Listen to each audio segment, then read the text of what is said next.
Meow. Yeah, we're definitely peaking the next few days. Yeah. Then Peaking. I doubt it. It might go back down after that, but it's coming back up again. Yeah. Crickets lament. Yeah. Poor little cricket wants to be outdoors. All he does is plant himself and get all angy. I know. He just gets pissed off. All these smells of other kitties. Be quiet. Yeah, buddy.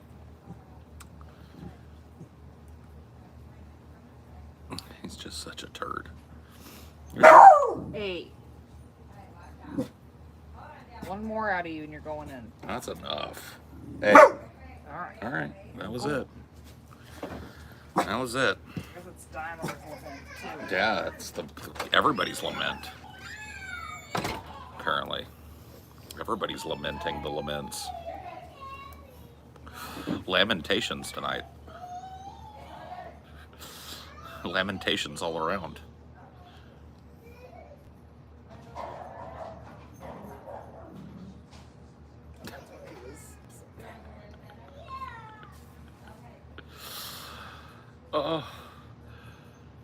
Good morning from Serbia. Hello, Serbia. Good morning from California. Or good evening, I guess. You're probably, you'd be ahead. You'd be way ahead. It's already tomorrow for you. That's crazy. Got any tales from the future? Any warnings, stock tips, anything? No?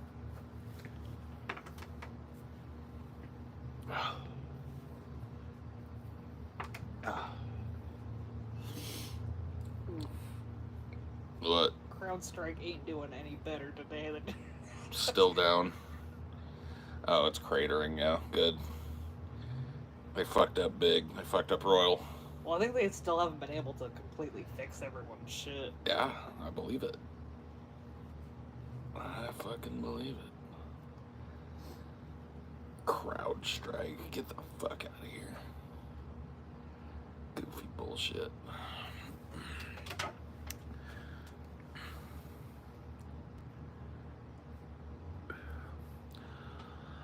I work IT and shit is in flames right now. Still fixing stuff since last Friday. Yeah.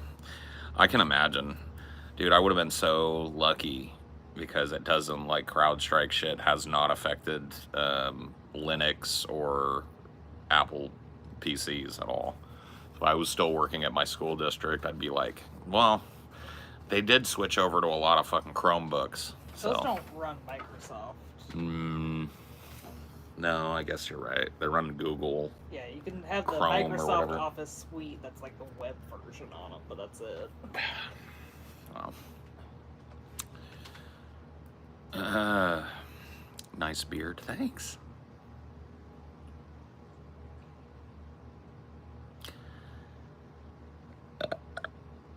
Excuse me. Beg your pardon. You think getting a little trim would help you feel better? I don't know. Maybe. Cleaned up, get more of your hair off your neck.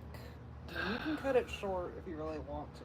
I don't, though. I like having long hair. I just want it to be cold. I need it to be cold. I can't. I'm melting. From Brazil. Ah, Brasileiro.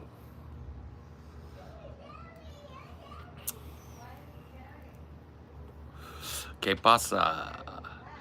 Que pasa, Brazil? Smoking here too. Good. Brazilian Northeasterner. Northeast.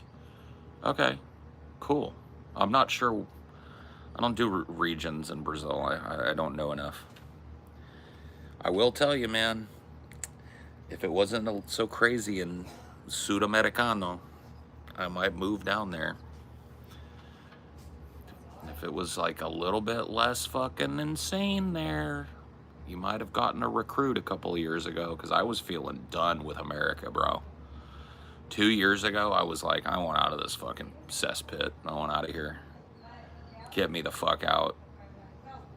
And I'm worried about it just because of the whole BRICS thing, like what the U.S. might do to retaliate.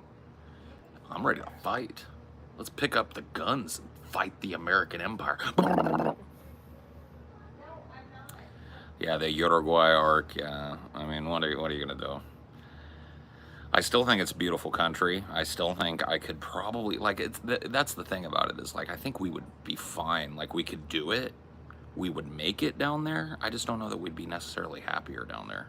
Yeah, it was more of a struggle than we thought. Once they figured out they don't do mortgages like they do here, like you have to come up half down, basically. Yeah, that's crazy. How to get connects in the music world? Fuck me if I know. I know one good producer that I work with, and that's it. I don't really have any other connections in the music world.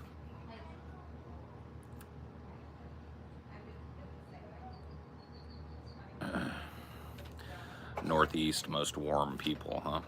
Oh, good to know. Would they still be warm to me if I showed up in my La Celeste jersey? Something tells me that northeastern Brazil people would not be as warm. I live in Caatinga biome, dry but gets green once a year. Beautiful. Cool. Very neat. I want to stay up for tonight's discourse, but I'm hella tired from work and a tad drunk. But no way better to fall asleep than to be comforted by your sweet and gentle voice. Oh. Well, there you go.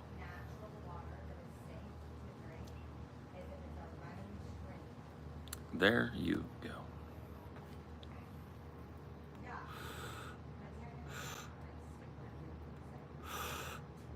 I'll be honest, it's warm people here. Cool. Yeah, I believe you.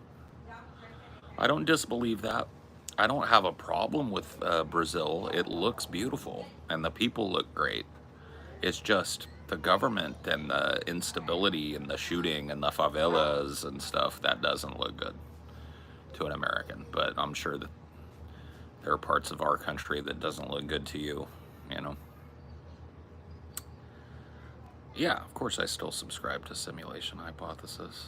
Although I really don't feel like re-explaining it for the umpteenth time tonight. And ultimately, it doesn't change much. That's the you whole point of it. Exist in it the same way. Right, you're still beholden by the rules, so it doesn't mean anything for you personally, whether it's simulation or not. How bad do you think a Trump presidency will be? I don't think it'll be apocalyptic. Yeah, I don't think it will be either. I mean, I gotta be fucking quite frank with you. Trump is probably gonna spend most of his time golfing. You know what I mean? So this idea like he's gonna be sitting at this table just like hashing out evil shit. Do I think he's gonna do some bad shit? Sure, he's a Republican. Do I think that the world is gonna come crashing down or the queer camps are gonna open up? No. No. I don't. But I'll only be right about that call until one day I'm wrong. You see? See how that works?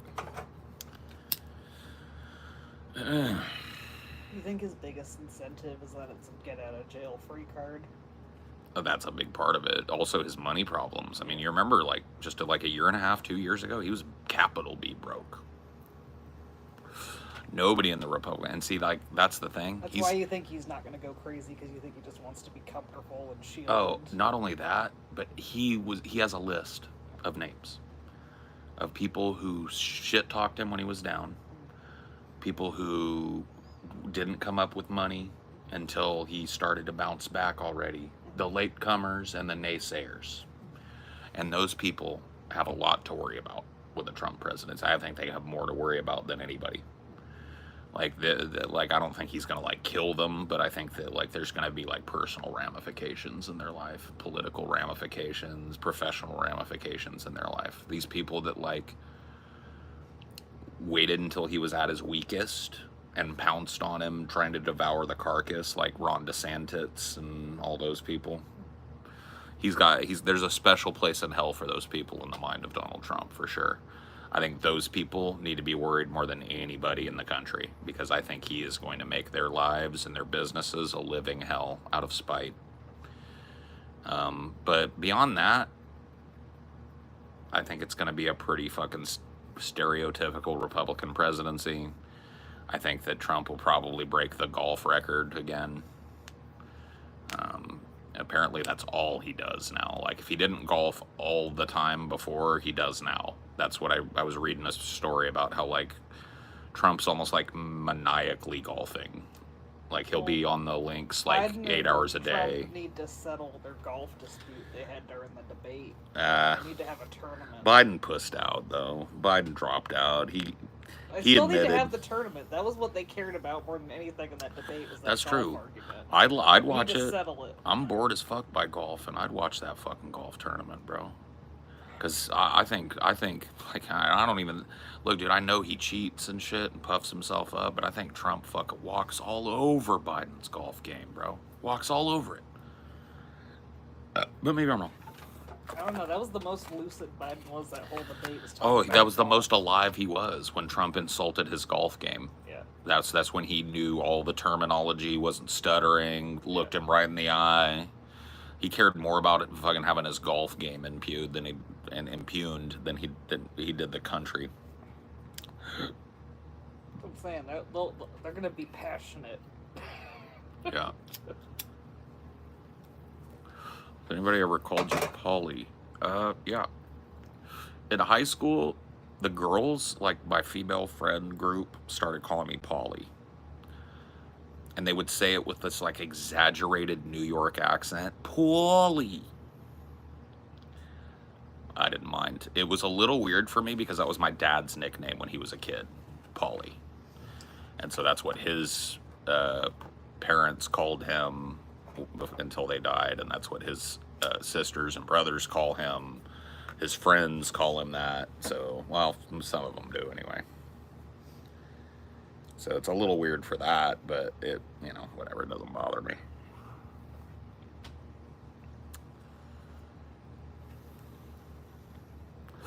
They had this line that they would use.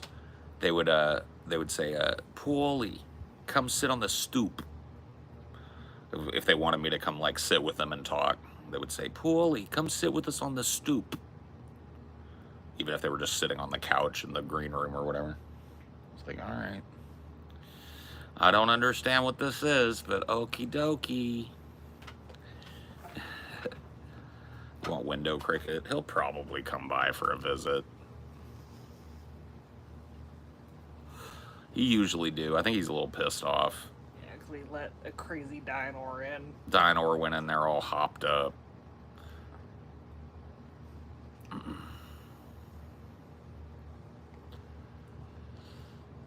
He said, Paulie.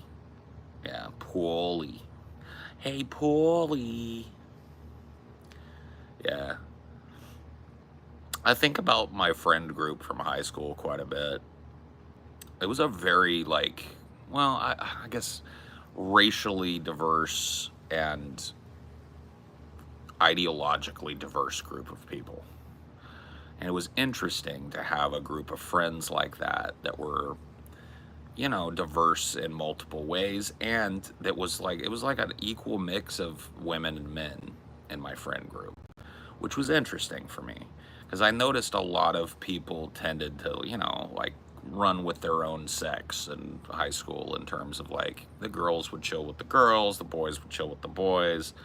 There was a lot, crossover when they were dating and stuff, but most of the time there seemed to be pretty segregated friend groups, but mine was crazy fully integrated. It was always a, diverse mix of people. Very interesting people too. Theater people tend to be really complex and exhausting, in terms of to be friends with them, but they're also really funny and interesting people as well, in my experience at least. My best friend was stolen by the theater kids. I never got him back. It'll happen. Yeah, I managed to pilot 2 or 3 different friend groups in high school. I don't think I would have the fucking energy to do one of them now. Who is your favorite black friend? My favorite black friend? I didn't have a ton of black friends. I had a couple of memorable ones. I had two guys named Brian. So I was friends with a black guy named Brian in middle school and in the beginning of high school, and then we kind of like went to different campuses. And then sophomore year, met another guy named Brian. He was my best friend all through high school. So, yeah. Do you support the gay community? Yes, I do. Yeah, my former roommate who betrayed me, yes. You guys remember too much, man.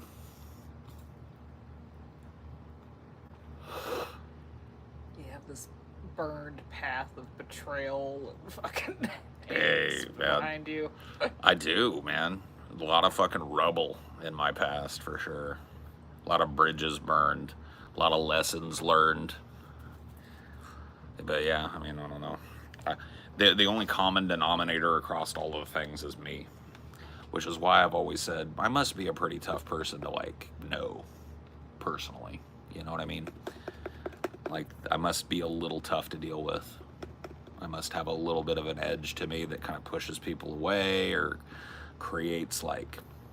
Well, you said, too, like, you were a doormat for a long time, so that was a bad foundation for a lot of them. That is true. That is true. But I just think me personally, I'm a little bit rough to be friends with. Like, I come off as well, I like to think of myself as a nice person. But I've got an edge to me. I can be very, very mean if I want to be, or even if I don't want to be, sometimes I will be very mean. And especially back in the day, I've gotten way better at that since I've been older. There's only a few notable examples in recent years of me really bringing out that fucking anger beast.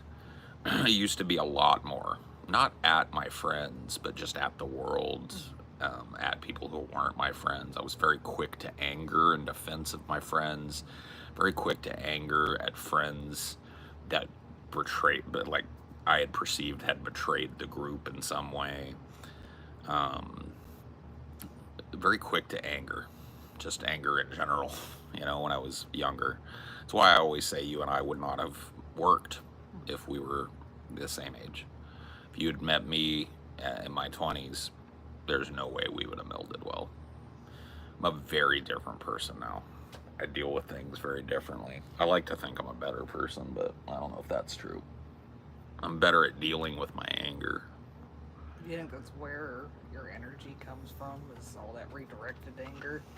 No, I don't think it's all anger, but that's part of it. It's driven by that same nervous desire in me to communicate and all of that, to be understood. When I feel like, I don't really care if people disagree with me. When I feel like people are understanding me deliberately, especially,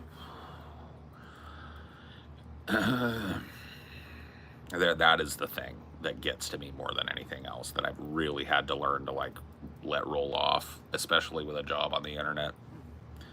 Because there are people out there who that's their entire fucking angle, is to like take what you've said, twist it, make it into something they can defeat, and then defeat it in front of people. And there are people that'll line up to do this. And it just like that, you can call me any name in the book, shit all over me, say horrible things about me, you know, whatever. That sort of shit, I'm used to that sort of shit. But like the deliberately like pretending to not understand you, or deliberately acting like they don't understand you so that they can get a point, reinterpreting your very clearly and often stated positions, that type of shit, bro.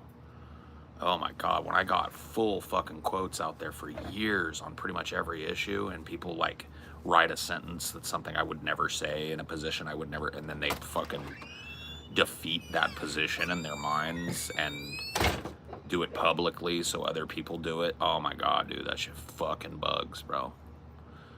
It fucking bugs. But, yeah, what are you gonna do?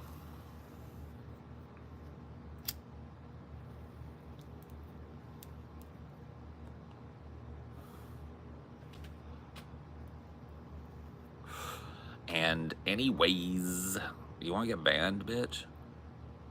Come in here with that fucking tude. I'll slap your face.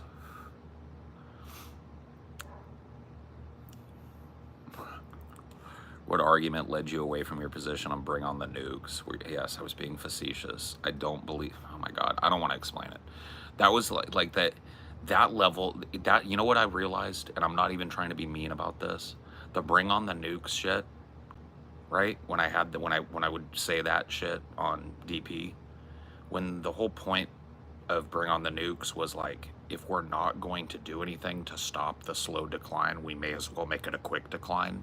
It was kind of meant to call people's attention to the fact that the world is burning. And when there were so many fucking people that were like, Paul just wants to nuke the world, Lamau. It was like, autism speaks. Autism is fucking rampant. It was really like my first real experience with like people that just have no social skills, just running rampant with opinions. You know what I mean? Just autism. Fucking autism. Straight out, bro. And I'm not even trying to be mean about it, bro. I understand you can't help it, but it's just like, man, that level of lack of self-awareness and social awareness is fucking unreal. It's unreal. This guy hasn't gotten any muff in many moons. I'm married, so that's undercuts that, but being muff in many moons, though, you must be old like me, bro. No, listen, because no kid says muff, and no kid says many moons. No, unhide broke Bob, bro. He's old as fuck. He's trolling in here, and he's old. I want him unhidden. Yeah, muff. That's like an old term for pussy, because women used to not shave them. So it's like a muff, like a ear muff on your.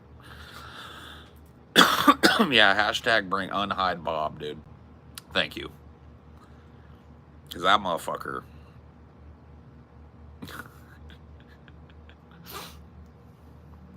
Yeah, muff diver. Yeah. Oh, you're going to get timed out again. It's making a comeback, bro. No, that's an old person, bro. I love that. He's old and trolling. Don't hide him. Yeah, I gotta talk to this fucking guy, bro. Dude, an ancient troll. That guy straight up revealed his age twice. He used the term muff, and he used the term many a moon. Nobody says that shit, bro. Dude, that motherfucker was 50 plus in here trolling. That's an interesting motherfucker, dude. He gets a couple of tries. That's so much better than your average troll, bro. Busted out muff and many a moon. Bruh.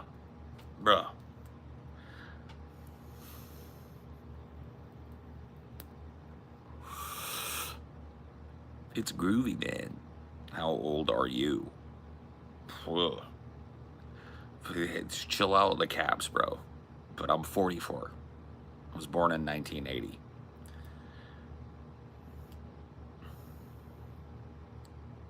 Old enough.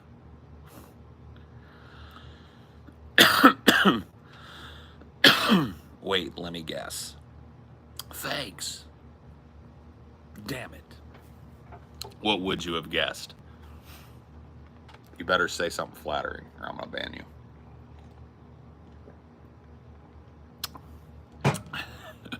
To the Charleston.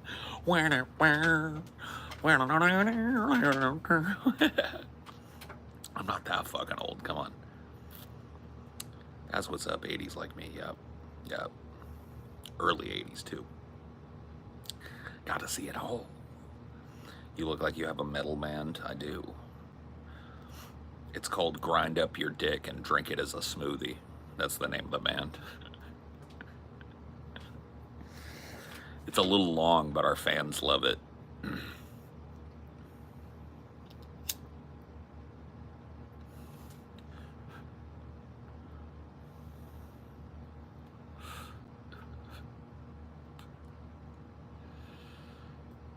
Who's your favorite film director? Paul Thomas Anderson? I'm going to go with Paul Thomas Anderson. There's a number of things I could have answered there that would have been equally good, but my personal favorite?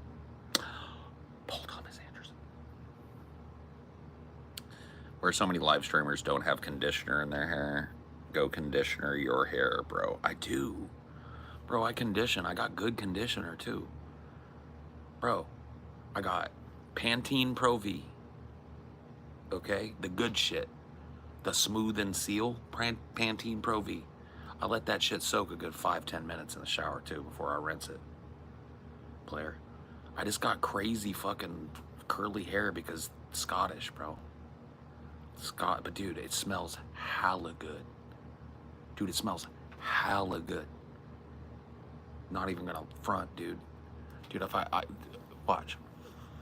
Oh, dude, trust me. Trust me.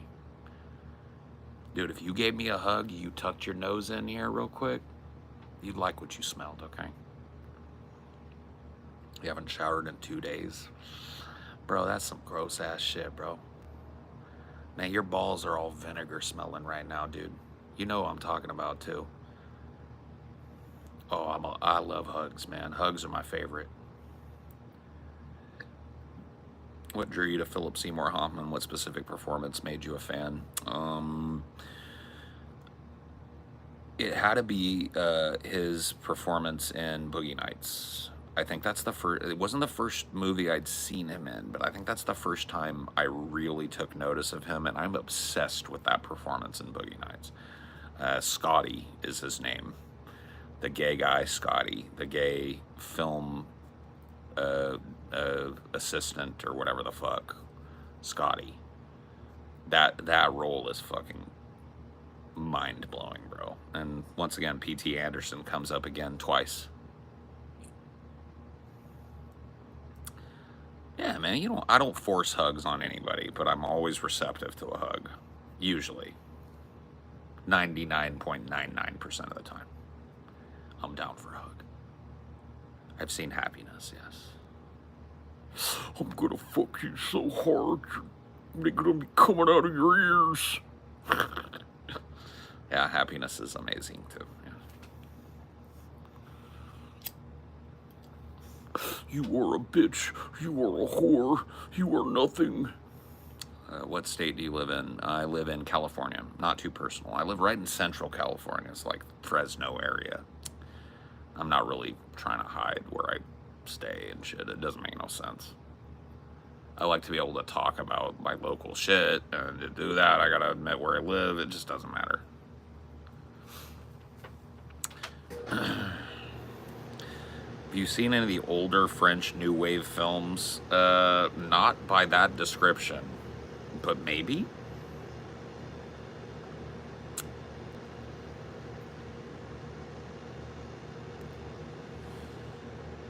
Cleveland, cool. All the little chicks with the crimson lips go Cleveland rocks, Cleveland rocks. Living in sin with a safety pin going Cleveland rocks, Cleveland rocks. Ohio! I lived in Columbus for a few months. Was not a fan of Ohio, but, I'm not trying to hate on your state. You deaf snort white. No, sir. No, sir. You don't know me very well. Unless you're talking about that white china.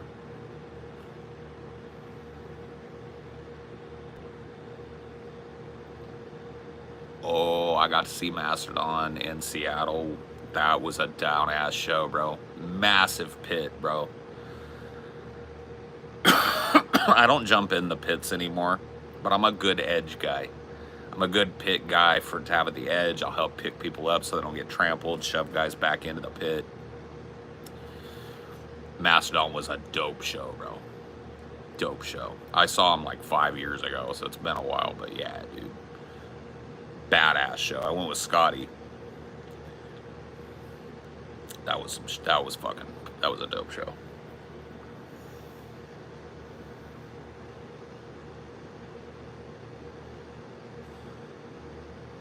You look like you want a shotgun. You own a shotgun.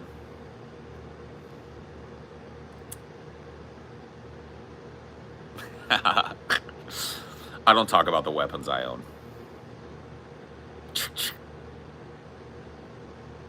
Let's just say that one of my prescriptions for home security is a Mossberg pump, because you don't even ever have to fire that shit. You feel like somebody's coming in your house, you rack that motherfucker's gone in a minute. All you gotta do is rack it.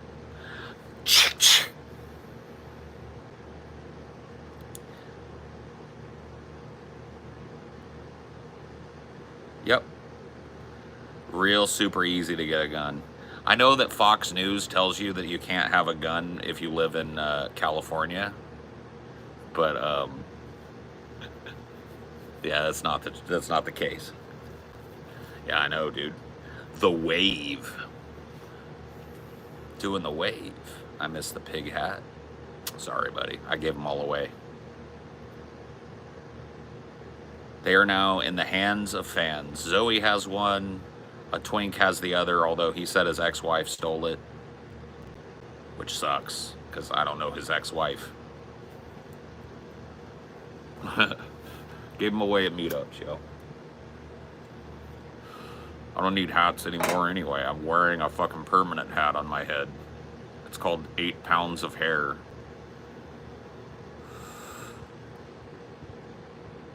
Yeah, no, it ain't no big deal. I'll tell you, you ain't gotta worry about it, bud.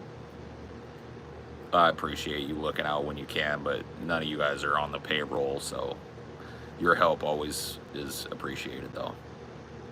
The twink? Yeah, there was a twink guy that was cold at the meetup in Gadsden, Missouri.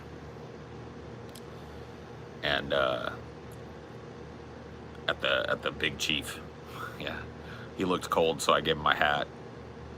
He was pretty cute. But you know, I didn't want to see him shivering.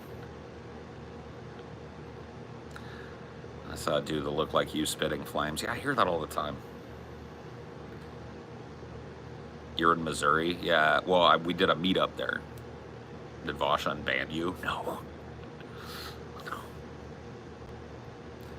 Just chopped all my hair off. Can't wait for it to grow back and actually take care of it this time. Yeah. Yeah, I mean, it was really like, I grew my hair out way long the last time. It was down to my ass. Like, I think that's about as long as my hair gets, but it's pretty fucking long, all the way down to my ass cheeks. And I went and got a cut because it was just like in knots, bro. Like, I don't like putting my hair up to go to sleep. I like letting my hair down when I sleep, and that's a big no-no if you've got long hair. 'Cause dude, I shit you not, I would wake up sometimes and I'd go like to run my hand through the back of my hair, and dude, I would find a mat like that big. I would get like mats like a sheepdog, bro. No bueno. Tangles, knots in your shit.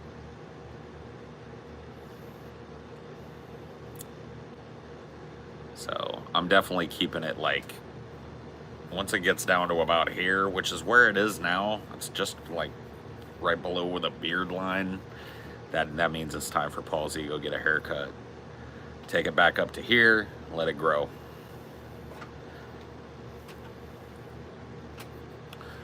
Yeah, I think she's got a chance of beating him. I don't think it's a good chance, but we'll see. I've been wrong about that type of shit before.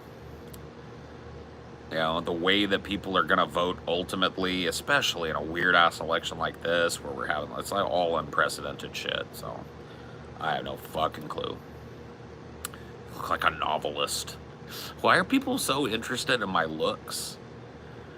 It's an interesting thing to me because it was never the case before in my life. I don't think there was ever a point in my life where I would stream, and I've been doing this streaming thing for like 15 years, at least.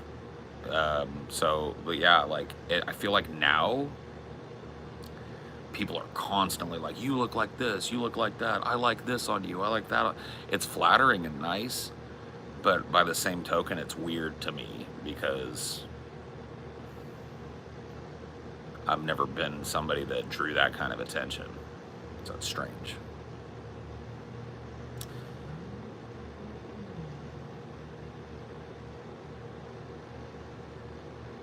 If Trump were to lose, do you think we'd see another January 6th? I mean, I don't think that we're going to escape the next 4 years without violence, no matter what.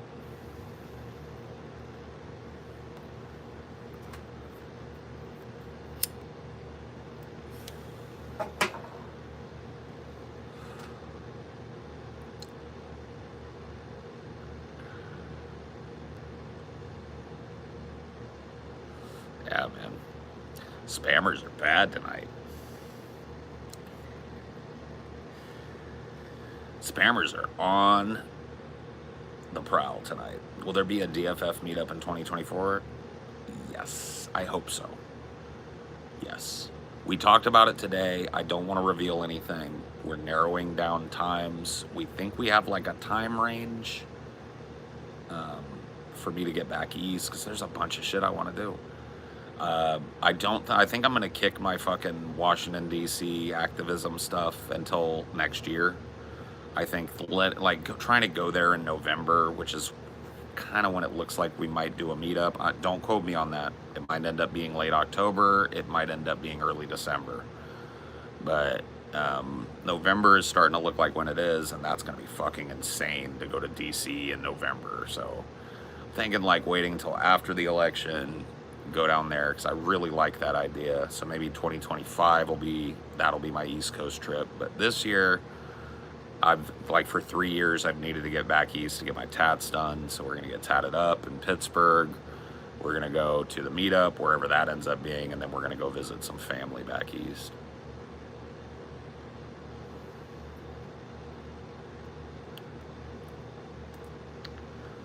Yup.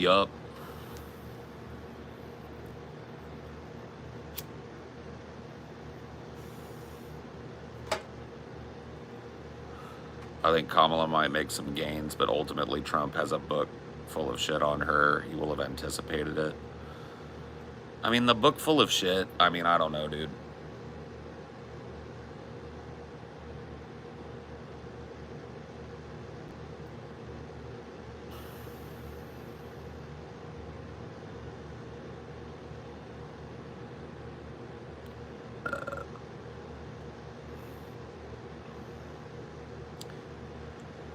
Any chance you will ever visit the Midwest or come to Kansas City? Maybe. I mean, I don't know, dude. We're kind of wanting to do a European meetup next year, maybe. That's gonna take some fucking doing, though. Like, I want to do it.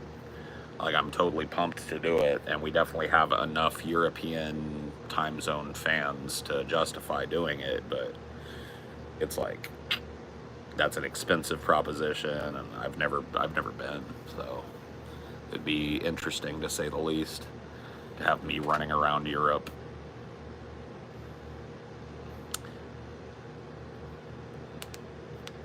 This whole "we need to defeat Trump" needs to go away. Yeah, I know. Makes him look like Bowser. I know.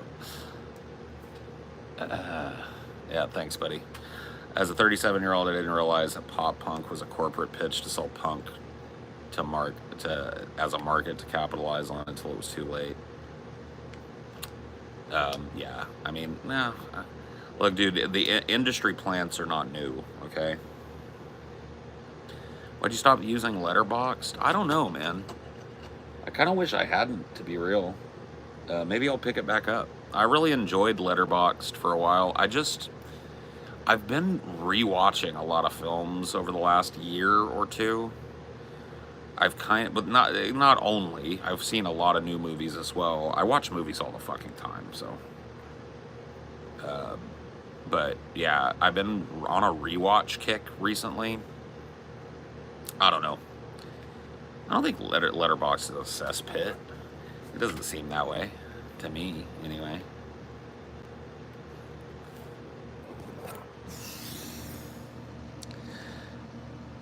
I wish fucking YouTube would join the 21st century and let me fucking turn on slow. Oh, there we go. Community moderation. There we go. Live chat on. I can turn live chat off. Message delay. There we go. Slow mode it is.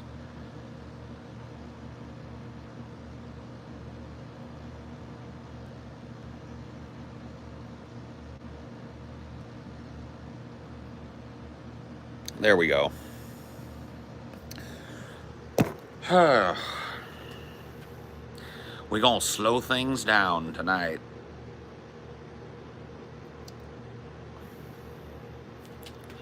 What if it's Venom Fang? Oh yeah, dude, maybe it is Venom Fang X.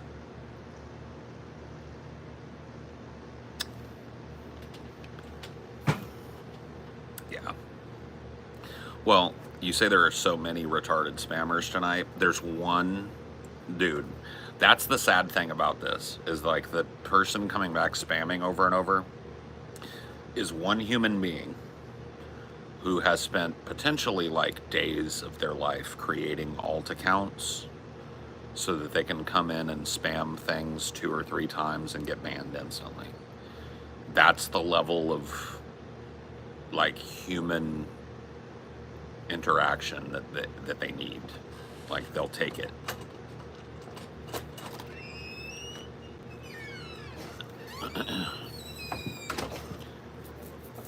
Yeah, I remember back in the day, YouTube chats used to be wild because people used to be able to get away, like in the early days of YouTube live streaming and shit, and like Twitch and Justin TV and stuff in those early live stream days. People would like do that ASCII swastika shit. Like there would be giant swastikas or pictures of like, you know when they do ASCII. Character limits. Yeah. Dynor, That's it. quiet. Go inside. Like, you can't be out here, bro. You're too brolic. Fucking piercing ass bark. Well, I didn't know I could turn troll mode. I guess that's what it is, slow mode. I didn't know I could turn slow mode on via the app. So now that I know I can do that, no more spam. It's going to be on a 10-second delay forever. Eternally.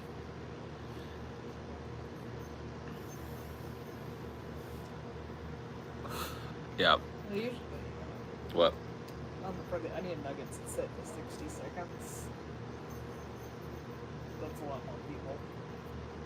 Yeah, I mean it's rowdier and it's more public facing content, so yeah.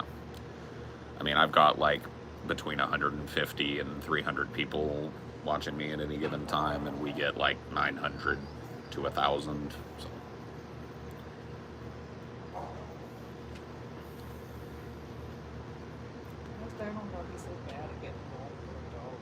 It's not even that. It's just at night he gets all like protective and territorial because he can't see.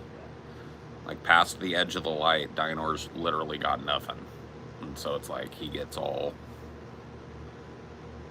He thinks somebody's sneaking up on him from the dark. What's the first political issue that got you passionate? Good question. I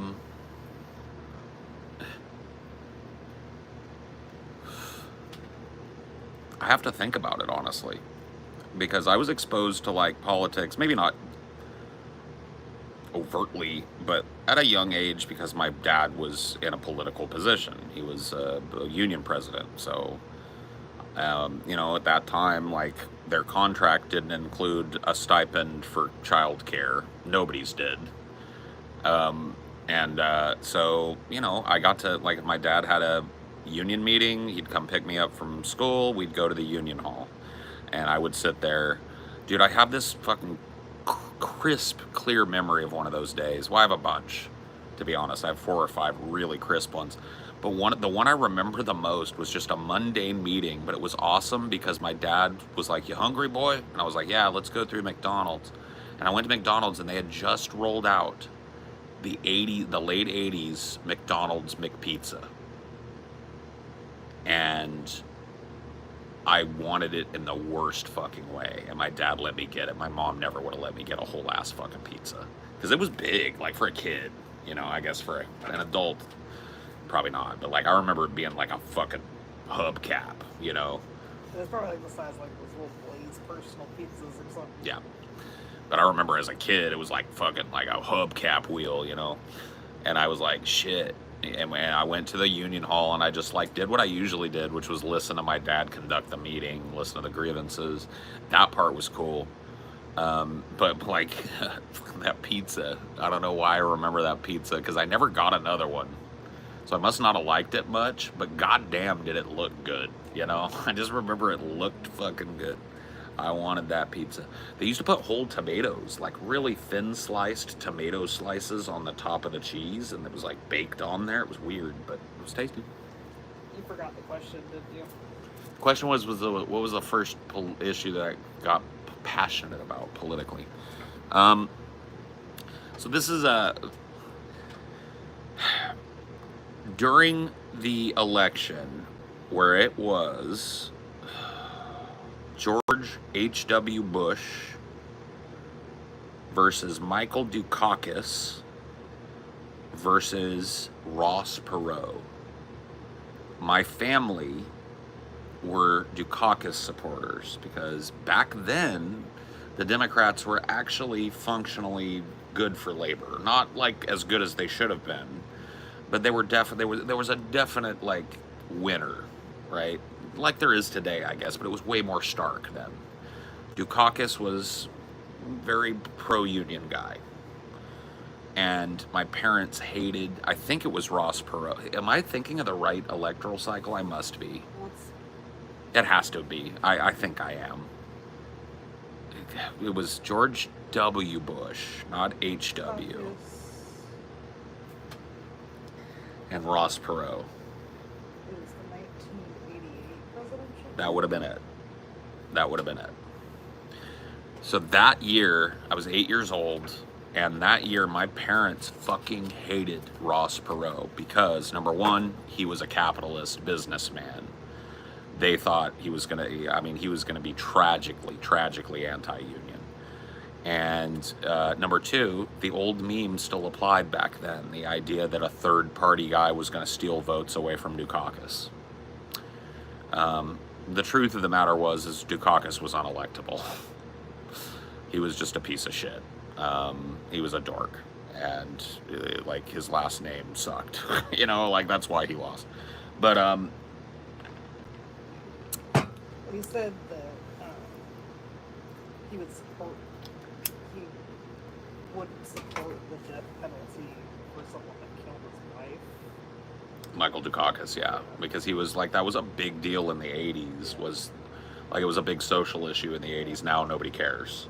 But the death penalty, and whether or not he supported a national legalization of the death penalty or national federal utilization of the death penalty and all of that, was a big social issue back then. And so he had to make a strong statement on it, and it came off horrible, even if true. Oh, was it Bush, Clinton, and Perot? Okay. I'm thinking of the maybe like the 92 then election? Or would have been 92? Perot was Clinton, 92. Okay, yeah. All right, my bad. So I would have been a little older then. I guess 11 or 12. And I remember my parents fucking hated Ross Perot, obviously very pro-Clinton. I do remember they hated whoever it was that ran against fucking Dukakis. It had to be George W. Bush.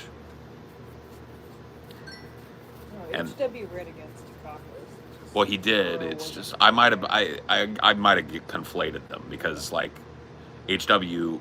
lost to Clinton the year that Perot ran. So I just got them funky mixed up. But I do remember hating George H.W. Bush with a fiery red hot passion. I remember hating Ross Perot. I wouldn't call it like informed passion, but I was sharing the passion of my parents. I was trying on my political passion shoes for the first time. Unfortunately, it was around that age that my parents finalized their divorce, because they divorced and they kind of tried to get back together. They bought a house together and then broke up again. It was fucking tragedy. But right around that time, I started spending more time with my dad than my mom. My dad had joined the dark side of the force. He was recruited out of the union and joined corporate. and now he was a Republican. He was just a hardcore fucking Rush Limbaugh listening conservative, and I looked up to my dad. So around that age, that's what I wanted to be. I wanted to be a conservative. I wanted to be like Rush Limbaugh. I wanted to think that immigration was the biggest fucking problem in the world, because that was the counter social issue back then. It was abortion, immigration. The more things change, the more they stay the same, right? But, it was pretty quick that I ditched that. Like, I probably would have been calling myself a conservative or whatever between the ages of, like, maybe 12 and whatever age you go into high school. 14-ish, yeah. So I wouldn't even say that counts. But, I kind of followed my dad through his political process. But as soon as I started to put some of those prescriptions that Rush Limbaugh would make on his show into action in the world, or like try and see it in the world, I would see the opposite. Like, he would say that Mexicans and Hispanic immigrants and migrants were lazy. Anchor baby thing was a thing. They would come here for the welfare check. But when I would go to my friend's house, some of whom's family were first generation immigrants, didn't barely speak English, they were all working. Nobody was fucking scalping welfare. They were out there busting hump like my parents were. And so I didn't see it playing out in the world. And getting to that age of, like, freshman year, like I said, the diversity quotient, because I went to, like, country schools as a kid. I went to Millview Elementary, which is out in the middle of the boondocks. I went to Howard Elementary, which is on the other end of Madera in the boondocks. And then I went to Madera High, which is right in the center of Madera, right in the middle. So the diversity quota went through the roof. And it just didn't make sense to me anymore. And then I think I naturally just kind of gained a liberal perspective from being in liberal arts. Like, being involved in art stuff in high school made me think from a liberal perspective naturally. And when it came time for me to start really caring about that shit, 16, 17, start to get political, I was staunch left, What drove your first vote? What issue?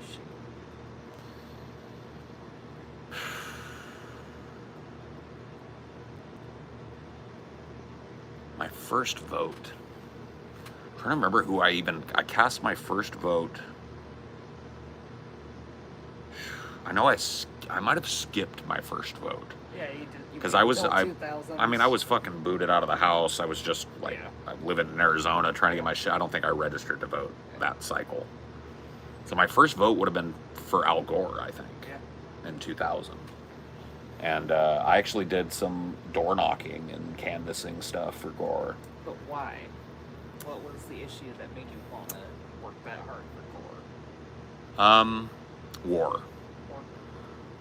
I knew that George W. Bush was a warmongering piece of shit. He was already saber-rattling against the Middle East prior to 9/11. He was already doing it. He was already talking about how peace in the Middle East could be achieved and blah, blah, blah, blah, blah. That sort of neoconservatism was already being floated. And I knew that Al Gore probably would not recklessly lead us headfirst into a new war. I also thought that Al Gore was really based on the environment at the time. Like, nobody was fucking talking about it back then in the terms that we talk about it now. You were talking about global warming, rising sea levels, and, shit like that. But he was the only candidate that cared about it. It's probably those two things, honestly. But more the first than the second, I would say. I just thought George W. Bush was a fucking maniac. And he was. He turned out to be an absolutely tragic pick.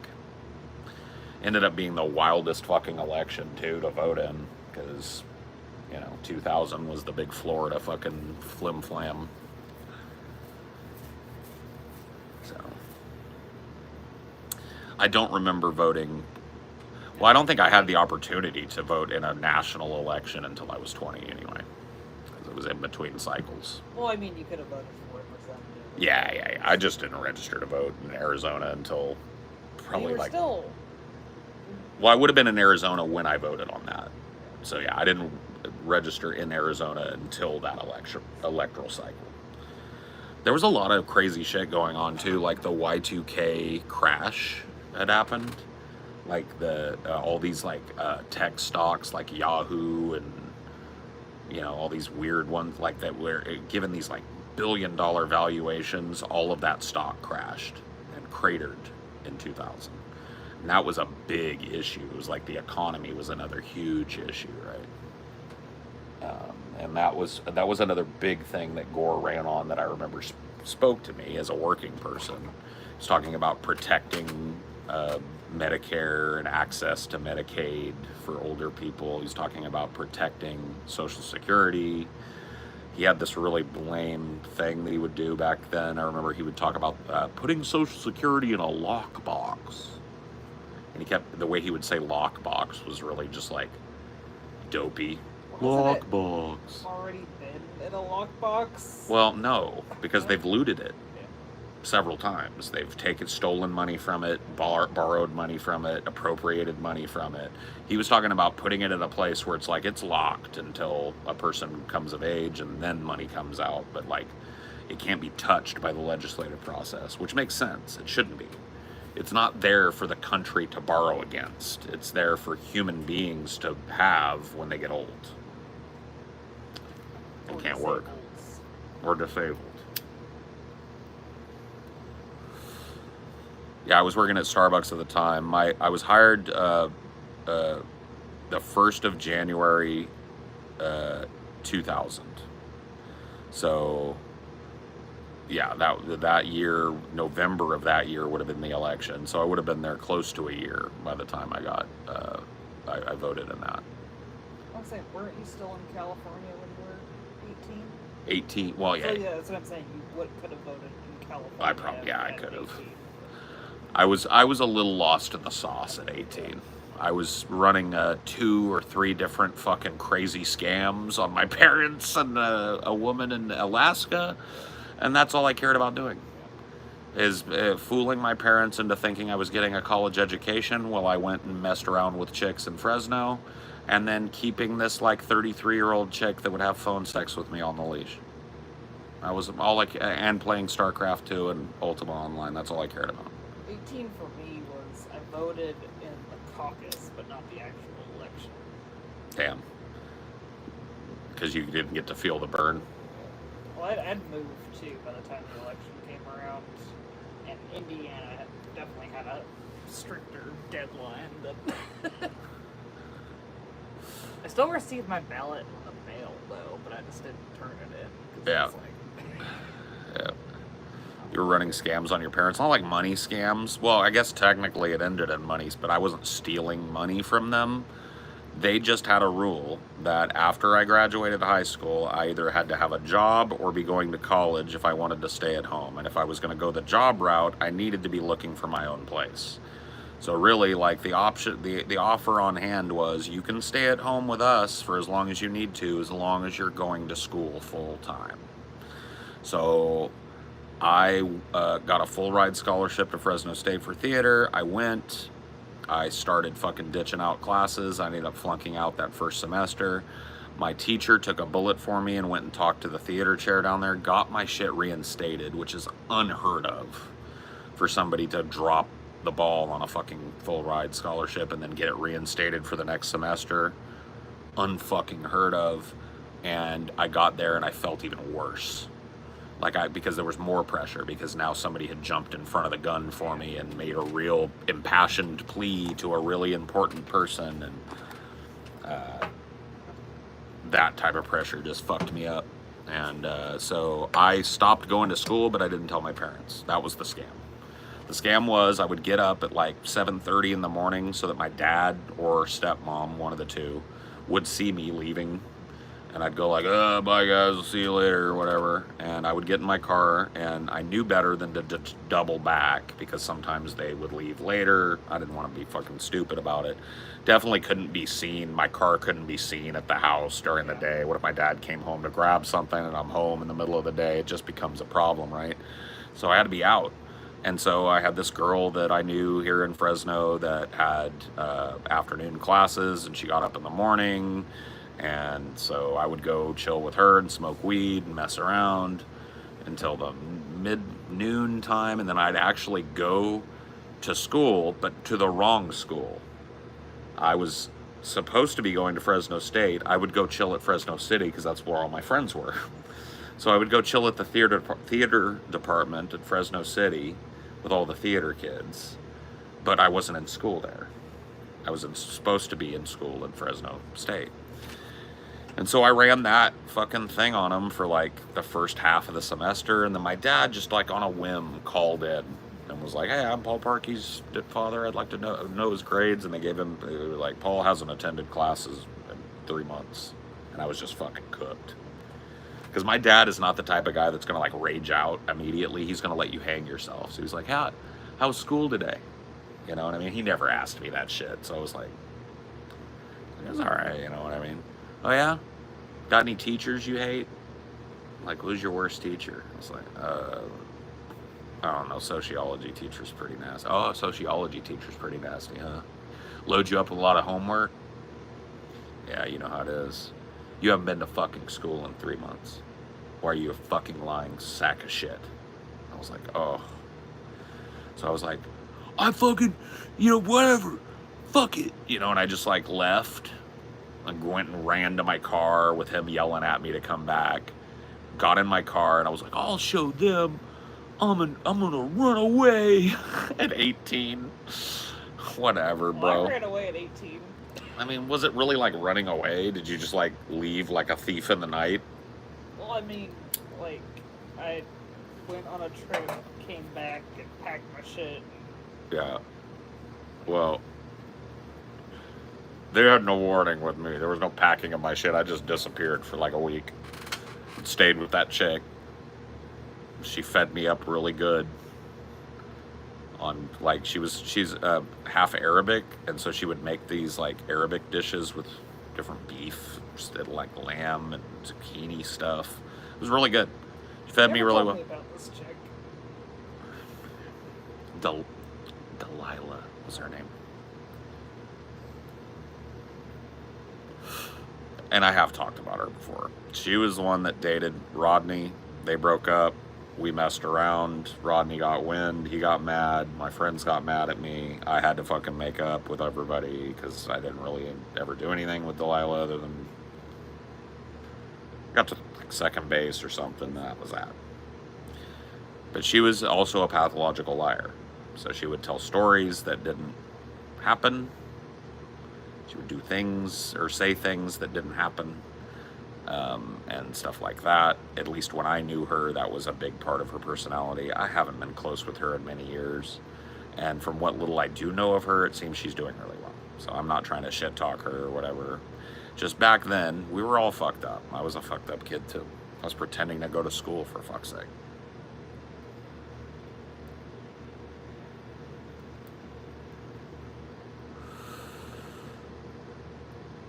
Well, she would make up these like fantastical lies for no reason. Like the one that just popped in my head was she told everybody she had a show dog, right? That she owned this like, I can't remember even what kind of dog it was, some little Shih Tzu or some little fucking show dog. And she would even show us pictures of it.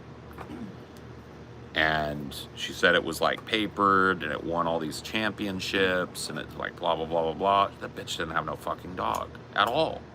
Didn't even have a dog. Never had a dog. So it's like, why would you make shit like that up?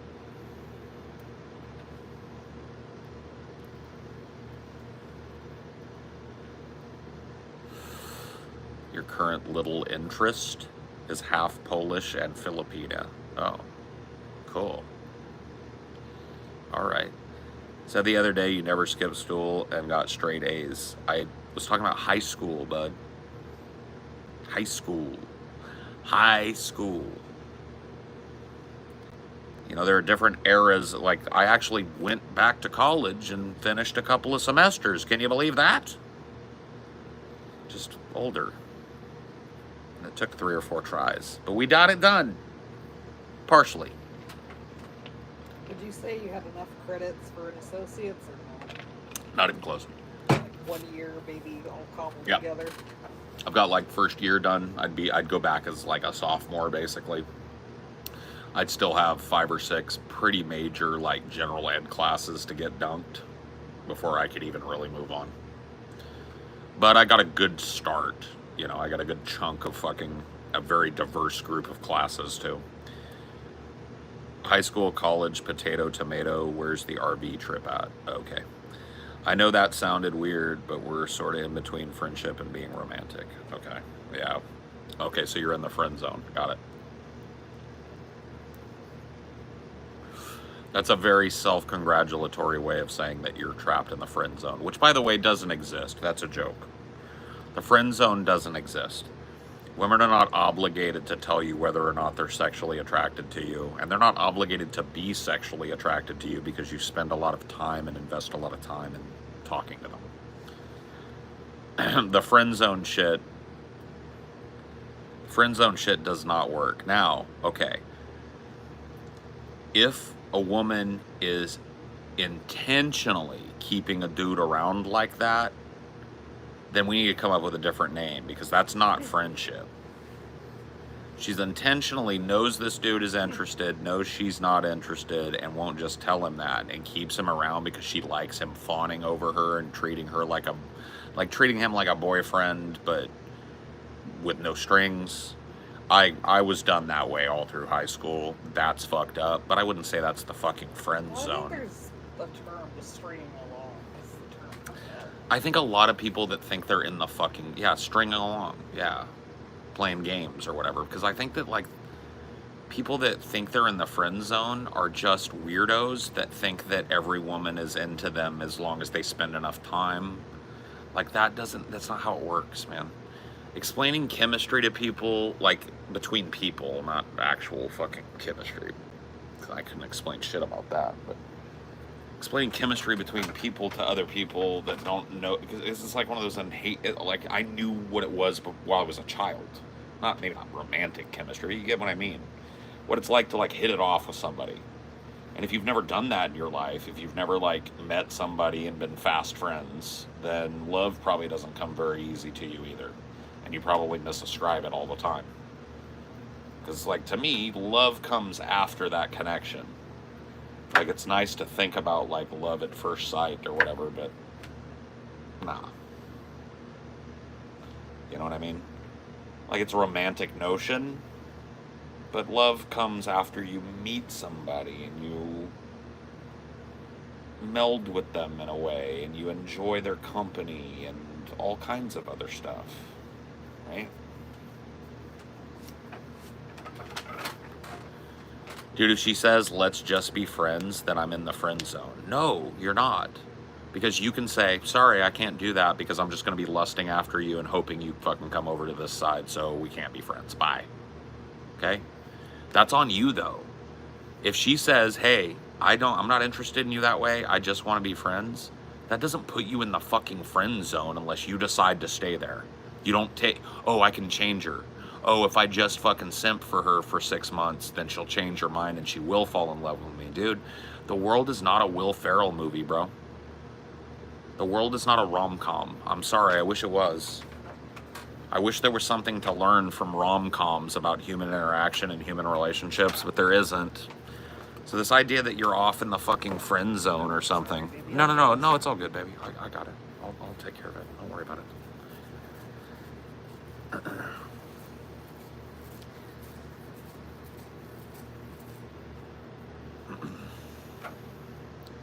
These dudes are ridiculous. I know, bro.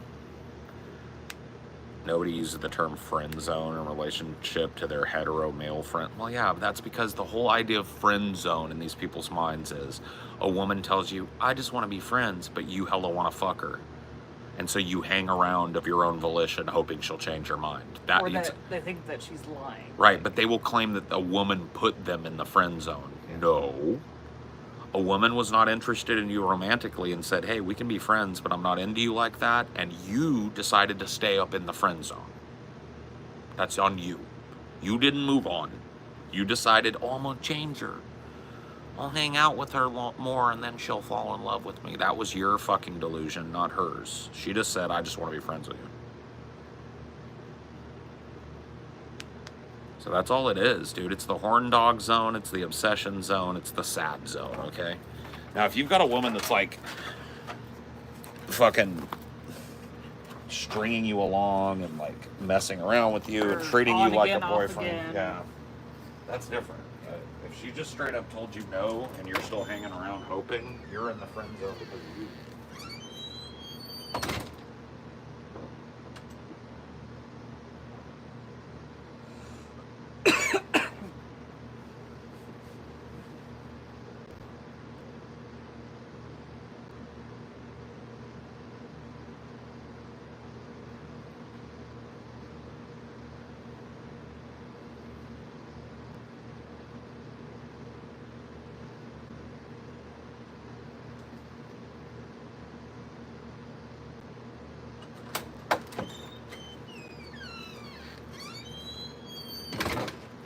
It's one of the things I think about human relationship wise. Like, I think so much of how most people relate is rooted in what people would probably call like toxic masculinity and toxic femininity. Like, I think that like there are stark differences between men and women and how they see things and how they pursue things. Now, that those differences may be smaller in on the spectrum, right, of gender, but I think that there's a very stark dividing line with that, and it makes me wonder how relationships are going to change, I guess, in the future, with men no longer required to be these big, like, hulking He-Man fucking things, right? I'm wondering what the nature of the relationship change will be, if there'll be any, like, blowback from that, if that has anything to do with, like, the rapidly cascading birth rates all over the globe, maybe. Right. It's like, men are not like, okay, so how did a man attract a woman in 1900? I don't know. What do you think? Probably met her at church, right? Or some social gathering. Probably courted her. Like, and that would probably mean, like, bringing her flowers, holding her hand on a walk, under the supervision of her parents and your parents and shit, because that's how it was back then, usually, right? Then you would ask her to marry you, usually young, because people lived way less long there, right? There was also less opportunity, like, you were seen as an adult earlier, because finishing school wasn't really a priority. Well, the world was a smaller place. You needed to be productive earlier. And so it was like, well, not just reproductive, but productive in society as a job person or a homemaker or something, right? Or a soldier. So, yeah. It was like, get married young. There was less of a chance for you to ever get outside of your circumstances. This idea of being a world traveler or whatever was a distant thing. Most people lived and died in their communities. And when you found somebody that was compatible with you physically and emotionally, you just scooped it up and you went to town and you had babies and you raised those babies. It's like, that is not how people do it now. Not even close. Apps. You know, I'm not even like trying to wring my hands about this. I think you want to fuck whoever you want to fuck as long as they're a consenting adult, go for it. But like people doing the, I don't know, man, like the apps, the hookup culture stuff. It's like, that is new, like not new to humanity in terms of this generation, but I'm talking about like the level of it is new. The ease and ability to like hook up with somebody who you've never met, never talked to really other than in text, fuck them, ghost them, do it again tomorrow. You know, a lot of people do that now, or some version of that now. Not to say that it's bad, I'm just saying that has to contribute to the falling birth rate, right? And is that, like, is it also a contributing factor that women are less attracted to men because they're softer, and so they're more mercurial, they're more likely to kind of like get displeased and try another man or want another man or want multiple partners as a result of that. Same thing with men, right? Are men so like put off instinctually by the lack of traditional female kind of like roles that women are kind of like eschewing now, that it's making them just go like, well, I don't want to settle down and make babies with any of these bitches, but I do want to fuck them, so, you know, maybe I'll just be poly or whatever the fuck and just go out and go for it. You think that has anything to do with it, or am I just scratching a fucking mosquito bite here? I feel like you're dipping into, like, the red pill fucking shit. Am I? Like, what part of it? Like just the whole, like, oh, women, and the generalizations within the hookup culture, I guess. Okay, so, like, what? What do you think is... Okay. That men are softer, therefore women aren't as attracted to them. And, like, I feel like that it's dipping. Sure, I understand what you mean. So you're talking about like because I made it a point to not say less manly. Yeah. I just said that, I mean, men are softer now than they were in 1900. They just are. I mean, that you can... There's no way that you could take a transplant of the average American male now and throw him on a farm in the 1900s and expect him to be worth a shit. Right? So that kind of like prowess and capability has left a lot of men. How would you talk about it without sounding like Andrew Tate? Because I think it's a thing, right? Well, I think it's just the train of thought is where that goes. Slippery slope down to Tateville is what you're saying. Okay. Well, I get that. Slippery slopes can be dangerous, but there's got to be a way to talk about this without sounding like a red pillar. Because I'm really not making any prescriptions about it or trying to be saying it's even a bad thing that men are softer now. In fact, I think men being more in touch with their emotions is what women were screaming for back in the 80s and shit. Right? I want a man that'll talk to me, that'll cry, that has friends, that has fear, that'll tell me his cycle. You know, it's like now you've got it, and now there's less babies being born. I don't think those things are necessarily one-to-one linked. But all this other stuff, maybe it is. I don't know. There's got to be a way of talking about it, because, like, if you look at, like, women's... Okay, maybe I'm being too broad with that. If you look at the pop culture woman's expectation, right? It's changed much in terms of the guys that get women hot. They like rich dudes. They like powerful dudes. They like dudes that are accomplished, go-getters, self-made billionaires or business people, right? Am I wrong? Nobody's simping after a video gamer, right?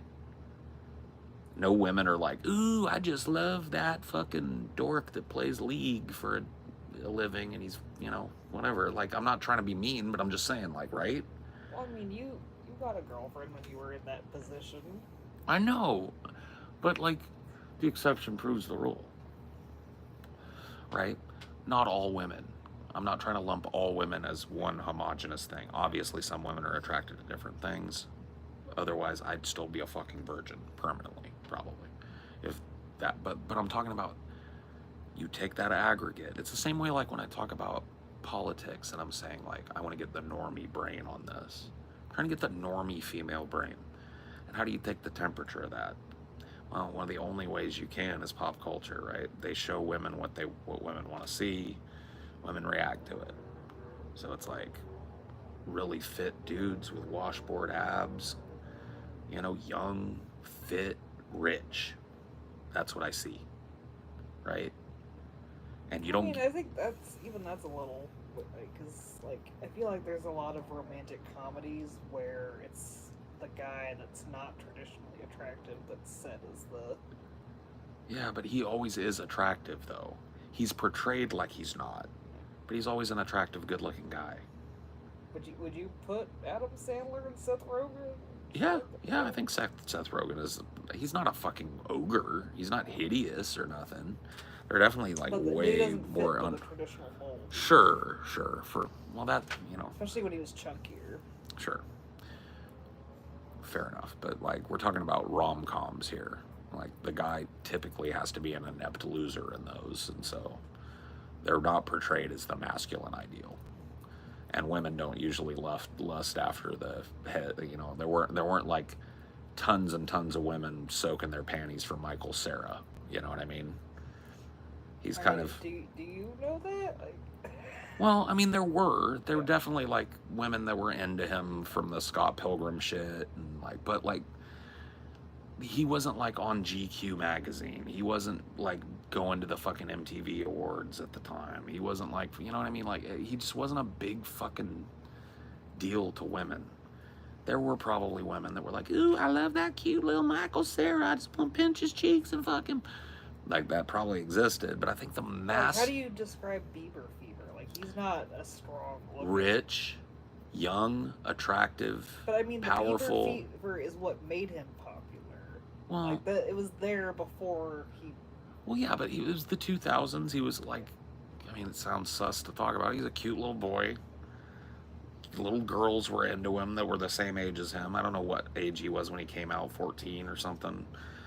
And baby, baby, baby. And he was singing to like little girls. He was their ideal. And then he aged up with them and became this rich, powerful man. And that's why they still love him. Right? That's the way I think. You know, pop culture is not all women are interested in, but it's the only barometer we've got on anything like a trend. And I don't see like fat, ugly, pimply video game guys being a trend amongst women. I see ripped abs, young or old and grizzled, but still ripped. Like the dad energy coming off. But like both accomplished, right? Either educated or self-made. They want money, they want mobility, they want freedom, they want security. And if a man is, you know, wearing a messenger bag and frilly socks and has pink and blue hair, I don't think that cuts the jib of like, this dude's gonna be there if I need him. Am I wrong about that? I feel like there's just, the discourse has gotten so toxic about it that I know you don't mean something by it, but I feel like it just... I'm borderlining it. Yeah. Well, let's dig in. So what about it is sussy? Well, I think putting down softer men, as you say, is its own kind of misogyny, because it's saying that the more woman-like they are, the lesser they are. Okay, I'm not trying to say it's necessarily negative. I'm just saying that, like, but you're for saying all that of human history, right? For all of human history, women's attractions have been driven by utility. For the most part. Maybe some of them were atypical, but we wouldn't be here if women went after men that couldn't beat another man to death and save her from this or whatever, right? So women went after strong, capable hunters, probably at the beginning, right?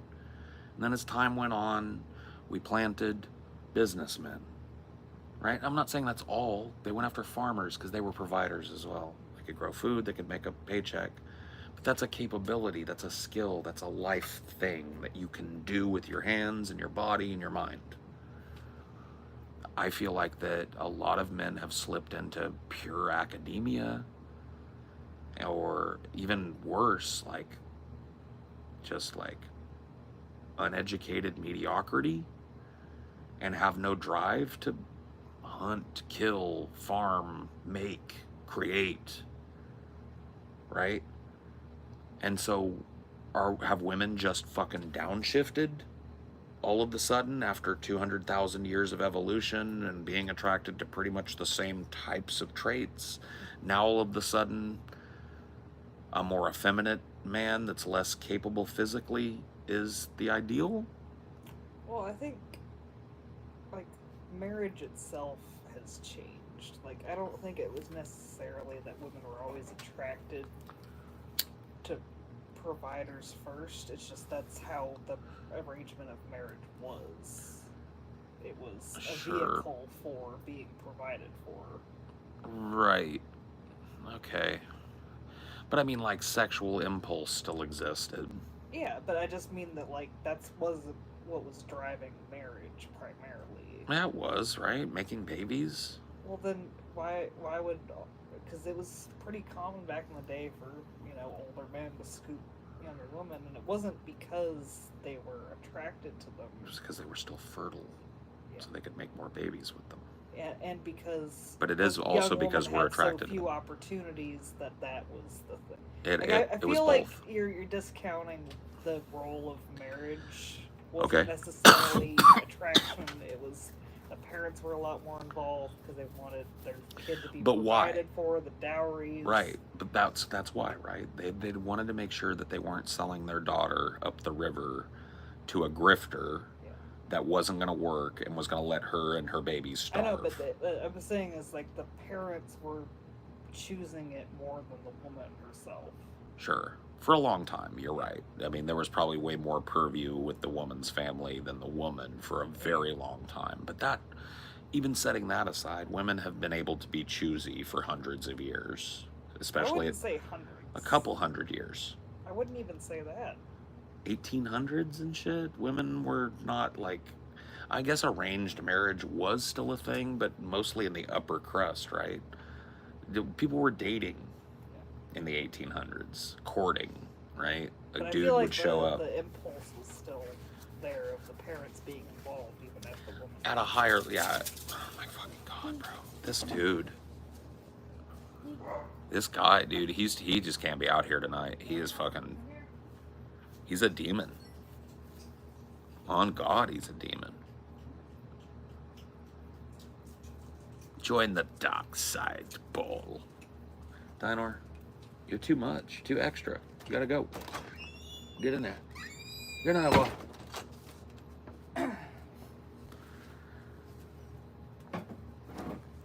Yeah, I don't know. I'm just saying, like, the role of marriage has changed a lot. It's really only been very recently that it's... Has it, though? Isn't it still about the utility of putting two people together and living one coexistence? But I'm just, like, the love and attraction part of it being the priority, that's very recent. More recent, but not very recent. Like I said, in the 1800s... I mean, in the context of human history, like... In the context of human history, yes. Yeah. But, sure, okay, fair enough, yeah. Marriage traditionally was not done for love first. Although, like, that's the thing, is, like, trysts would still happen. And were probably super duper fucking common from the very jump, right? And, you know, doesn't that show a level of attractive, like a woman following their heart rather than their dowry, and going after a man or accepting a man even though it's not their husband? Well, I think the issue is they weren't polling people back in the day, so it's hard to say exactly what was driving it. Right. Other than... But what do you think was driving it? They looked at their husband, and then they looked at another man, right? What do you think drove that attraction? Probably wanting to escape the fact that they were in a marriage that they weren't interested in. But what do you think they imagined their life would transfer to with that other man? I don't think they were looking to transfer. I think they were looking for an escape.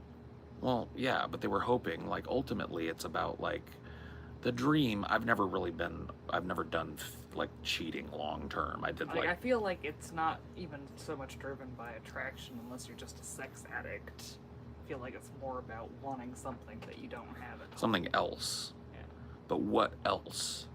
Like, the woman, do you think the woman wanted the man, like, do you think it fed her attraction to him if he was incapable? Well, not like, but more capable of, like, communicating with her. It's like, I feel like, if anything, you'd be driven more to a softer man for that if you're not feeling provided for emotionally. Well, okay, this is a trope, though. Woman keeps a little fucking soft guy around. But that's never who she's attracted to sexually, physically. That's not who she ends up having kids with. But I'm saying the reason why she's having kids with someone that she's in this marriage for that has a different meaning than being attracted and... I guess. I see what you mean. It's more complex than I'm giving it credit for, but it is something that just... Because I get what you're saying. It does... Marriage was a vehicle for women to survive after their parents died for a long time. Okay, but like, okay, so I don't mean to state of nature you. Every other mammal, most of which that we can share up to like 95, 99% of DNA with, if you look at chimps and bonobos and shit, it's like, that's what drives them, right? We see it in nature. They are attracted to strength, right? The female seeks out the male that seems like the best provider. Unless you're talking reptiles and shit, then it's just like fuck frenzy, or insects. It's just like what you'll do, right? Fish, maybe. But when we're talking about like mammals... But their attraction is very different than ours because they have heats. A lot of them do. Some of them do. Yeah. Some of them don't. Yeah. Right? I understand there's different drives, but ultimately, right, what are those female animals looking for in a partner? I think you're discounting the effects society and psychology has on our attraction. Okay. Yeah, that's a fair point, but... Like, people are socialized into liking certain things. Sure, but isn't there like a visceral lizard brain of instinct that exists at the core of a human being, where those attractions are tied to something deeper than esoteric kind of poetry stuff, and I like the way this guy looks? There's some deeper drive in you that, right? Aren't we all like beholden to that in other ways? Like take it out of the romantic angle or the sex angle and just go like, you know, that sixth sense thing that we have when somebody's looking at us or we feel like we're being followed. Everybody has that. It's usually right, you know, but there's no, you know, we can't really explain it. What's the chat saying right now? Humans have such a hard time seeing that we are just animals that have evolved in very specific ways. Society can try and manipulate us, but we are still very bound to our DNA and adaptions. We are biological creatures. Pheromones. History didn't start in 1500. You can see these things in uncontacted Amazon natives, pre-Hispanic Americans, Polynesians, the Bronze Age civilizations. Yeah, but like all of those had that same... I don't know whose side you're on. So, yeah, I don't know who, like... Well, it sounds like they'd be on your side by saying that nature's driving it. Are we really... All right, so we're having the nature-nurture argument, basically, here, right? We're having like, how much autonomy does a human being have? It's immune system fucking shit.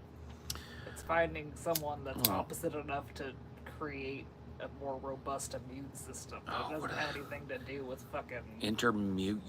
Interguminatory system or whatever. It's all tied together with the brain. Like, that's the thing about the human body. It's one machine of many parts. But I'm just saying, like, the whole pheromone thing, it's not communicating all the things you're talking about. No, but there's something visceral about it. Yeah. It does have an effect, right?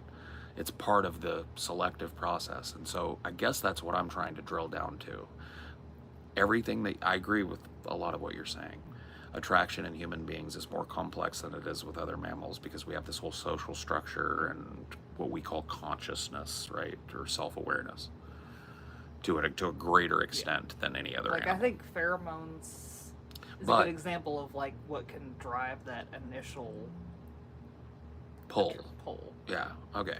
And there's a lot of things we're doing to disrupt that. Right. Like birth control, which I think is obviously a net benefit, but it does change some of the ability to... Well, I mean, women have been using abortifactants. There are like 42 natural abortifactants. There's a difference between an abortifactant and something that disrupts your cycle all the time. Oh, yeah, that's true. Yeah, you're talking about hormone pills. Yes, you're right.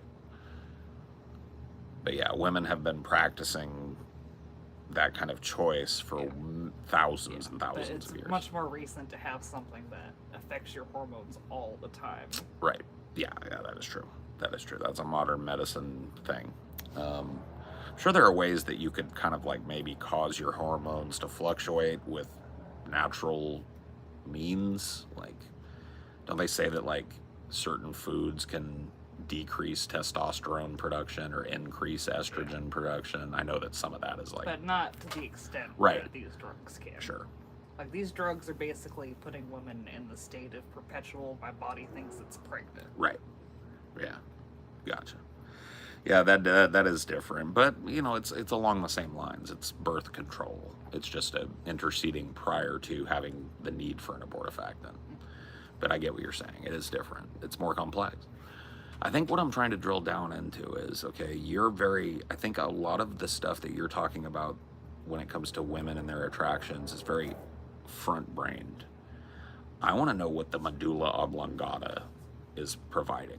I want to know what that fucking center brain, that little nugget that used to be a reptile brain that all our brain matter is built around. Well, let me say this. What extent crushes of in-person people when I was growing up, it was softer men.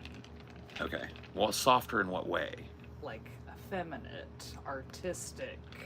One of them was just straight out flamboyantly gay. Okay. Fair enough. But I'm also bisexual, so that complicates it. Sure, because you were probably attracted to that femininity in them. Yeah. In a way that a non-bisexual woman. But my tastes, as I've gotten older, are more big, masculine men. Big, hairy, masculine. Yeah. But I also got on birth control when I started developing that more, so that complicates it. Sure. What else goes into it besides the physical attraction? Well, I thought we were trying to get down to the physical attraction. Well, we're trying to get down to the drive, right? Because it's not all like...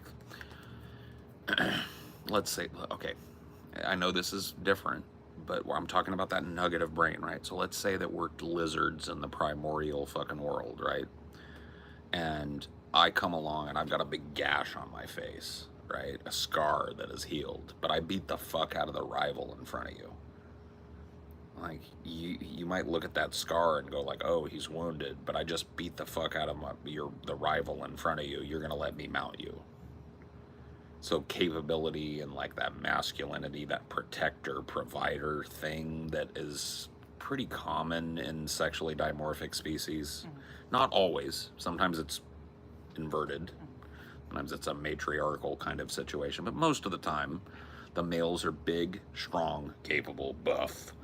The women, the females are smaller, harder to spot, you know, less physically capable, and that's the trade-off, right? And say what you want, but that's still the case for human beings. Women, on the whole, weaker than men physically.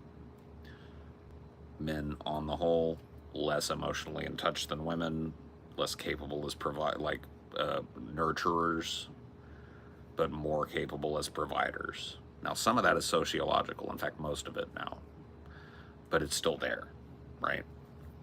That's what I'm trying to drill down into. Like, how much of what you're driven to like is subconscious? So you like big, strong, masculine men. Well, just big, not even... Strong. No, just big. Right, not even strong, just big, just fat. Yeah. Got it. But not incapable fat, not like wheelchair-bound fat. No, but... Like, you wouldn't be attracted to a dude that was just sitting around and just playing video games, living at home with his mom. Like, what's driving that beyond? So, like a fat guy.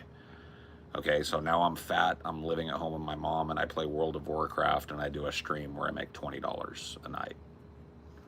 I mean, my first boyfriend was kind of a loser, but he was also, like, owning his own, like, he was entrepreneurial, I guess. He was driven, from what you've described. So there was an element. Then again, I met him online, so like the whole thing we're talking about. There was also like, not that there isn't between us, but a significant age difference too. So what presented to you at that young age as wisdom might not have been that, right? But you were probably looking for that. But I was also on birth control too, so that complicates it too. Well, yeah, but not in terms of your attractions to him. You were still attracted to him for reasons that are in your front brain, that are very aesthetic, but also reasons that are deep in that Amelia lizard brain at the core, that are, I need somebody that'll do this if this happens, or I need somebody that's capable of providing this if this happens, or I need somebody that I can trust to be okay if, you know what I mean? Like, there has to be something like that. But like, it's subconscious, so I wouldn't expect you to be super conscious of it, right? But I'm saying, like, to what extent does that drive attraction, and to what extent could the, I don't want to say feminization, but like the softening of men as I'm portraying it here, have to do with the lowering birth rates and the lowering marriage rates and all of that, right? Well, I feel like the birth rate thing is a natural consequence of the ability of birth control. I think that's why Republicans are fighting so hard against it, because it disrupts the capitalist machine. But like the population wasn't shrinking back in the 60s and the 70s when this birth control became widely available. Like, contraceptive birth control started to become widely available and acceptable. The birth rates weren't plummeting. People were still deciding to have kids, fucking up and having kids, missing their pills and having kids. Like, the birth rate was still, America was still like growing. But it was also because of the imbalance of, like, it takes a long time for something like that to fully exhibit itself. That makes sense. Because, like, yeah, there was just a lot more people. Right, so it takes time for you to see that drop. Yeah, because you could see, like, the average family size was shrinking. Yeah. Yeah, I don't know. It's just a big puzzle that I don't think we can get down to unless we got down to the books and the papers and the polls and shit like that. Let's go get sociology degrees, baby, and let's dig through it. No, I get what you mean, though. Yeah, we just don't have. We don't have the data. We don't have the data we need. We're speculating. We're not typical of the average straight woman and True. And we're trying to apply that to what we consider to be typical people, which maybe doesn't even exist at all. I don't fucking know, man. And we're not the most social people either, so we're not. True. We're speculating about the public when we're not super interactive with the public. That is true. You make a good fucking point. You really capture the late night hangout vibe. I know. I do such a good job, and it's all free. Are there any more normie people in this chat that hang out with more people doing the dating game? We just off base? No, I mean, the chat seems to be pretty fucking divided, like we are, pretty much along the same lines, from what I can read. I was gonna say, I'm not sure if typical is considered in sexual science. Yeah, I mean, I'm sure it is. I'm sure there's like a typical male, typical female data point. And then there's, like, I mean, that's what Kinsey found, right? Kinsey had this like rating scale, and it wasn't like from normal to deviant or anything, but it was heteronormative to non-heteronormative, basically. And I think he was pretty on the money, maybe not in all of his prescriptions, but in his idea of sexuality and also gender as a continuum rather than a hard binary. And the question is, what's the distribution of that continuum? Right, because that is part of the question really too. Figure out well, I mean, I mean, he had very controversial methods, and a lot of his studies are very and there's just crazy a lot to read. Limited by because I mean, wasn't being gay itself illegal pretty much in a lot of places? Yeah.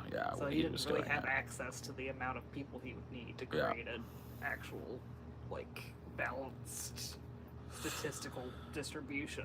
I'm pretty sexually vanilla aside from the fact that I'm bi. See, that's not vanilla though.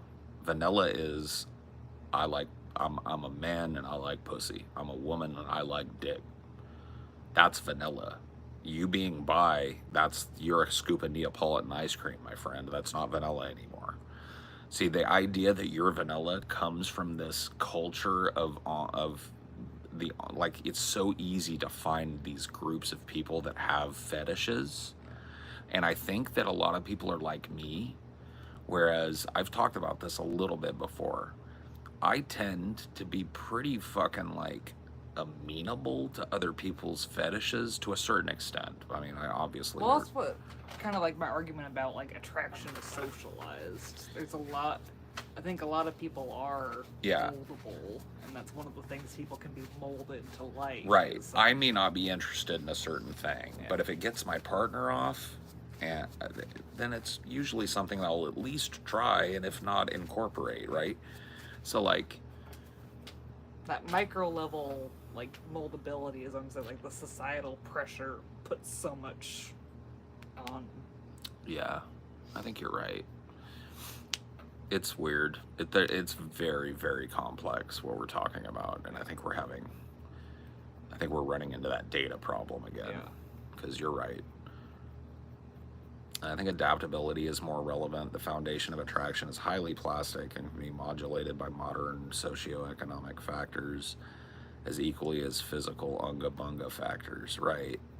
But they're working in concert, though. They're not two systems operating independently. They're part of the same system of attraction.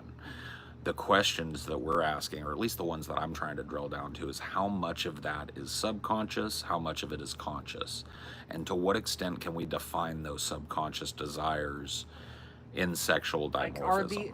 Your ultimate question is, are those subconscious desires being unfulfilled with the direction of society? Exactly. That is the question I'm trying to ask, is as men get, and I'm not trying to say men are like necessarily less capable, but less physically driven. We've changed from like a manufacturing economy to a service economy. Before that, we were like a farming economy and a hunter-gatherer economy and all of that stuff, right? All of which required the people that were most physically capable to be really into it, doing it, hands in the mud, hunting the deer, stabbing the bear, whatever the fuck, right? Now that's not necessary. We've moved to a service economy. And so men are sitting behind desks all day getting fat and getting doughy, and they have way more fucking time and access to esoteric ideas. So men are starting to adopt things that in my day would have been considered to be traditionally female, painting their nails, dressing in pinks and purples, and dyeing their hair fruity booty colors, but not being punks. But the standard, like, that's like the French. Sure, right. You're talking about like the aristocracy, but if you look at actual French people, the aristocracy was very different. Actual French people looked very traditionally male and female, just a different, you think that the only sense. attraction that most women had to that kind of presentation was the power they had just by virtue of being an aristocracy? It's like a dude wearing a business suit that's tailored for him. Right? Versus a guy that's looking like me, right? There's an instant attraction that some women are going to portray to that man immediately because of the power that he exudes. And so in French aristocracy, the most powerful thing that you could be was adjacent to the king. The king wore a powdered wig and a fake mole and makeup. And he was very richly appointed and richly dressed, and some would say effeminately dressed.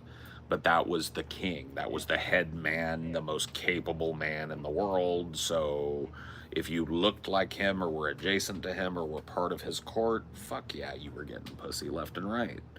Because you just exuded power. You could elevate a woman out of drudgery and into opulence and luxury and safety and security. And I think that still drives a lot of what women are into now.